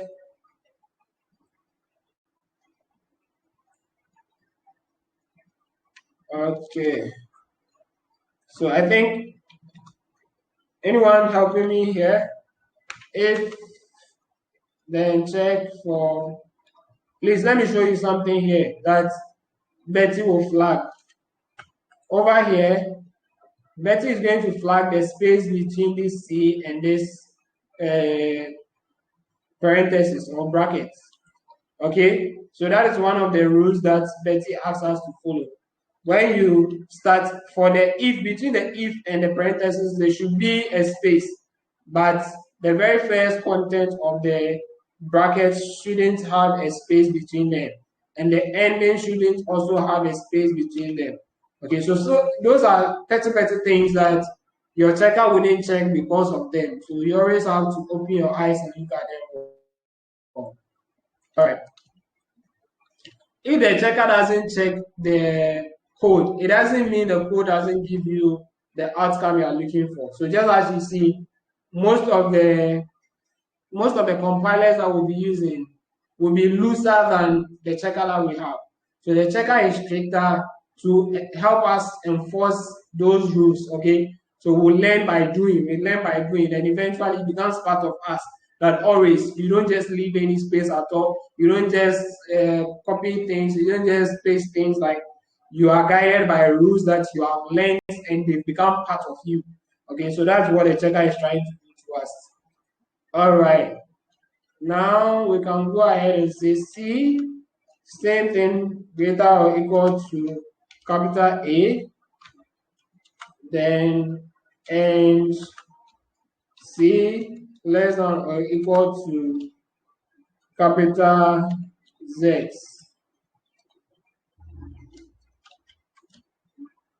So I could just have copied this.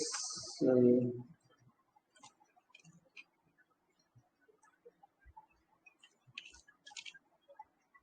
okay. So hopefully this should also give us the same outcome. Anyone who doubts that, anyone who has a comment on it before I run it? Yes, or you think that it should go? Okay, so it gives us the same outcome. So if you use this code and someone uses this code, you are all passing. I mean, they are all going to give you the same outcome. So this is two different ways that you could have solved the same problem. And if you don't know, you can't remember the ASCII codes, you just go ahead and use this. Okay? Any questions here? I think at this juncture, I have tired. So let's take questions and bring the session to an end. Yes, any questions? Yes.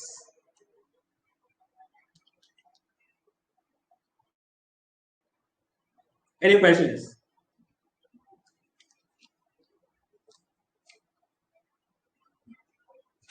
One, 2, 3, 4, and 5. Okay. So if there are no questions, then thank you all for coming. I don't know when there is PLG. When is there PLG? Okay, so we'll definitely communicate in the group when we see the timetable. Can we have a sample of this on Replit? Of everything that we did today? Can it be left somewhere? I'll share this Replit link so that you can have access Thank you. to it. Okay. Okay. Thank you. I dropped a comment. I dropped a comment on the Unfortunately, message. Telegram doesn't allow. Okay, so Telegram doesn't allow me to see the comments until I go back. Okay, so what's the Okay, comment? You let me can just tell me. voice it out.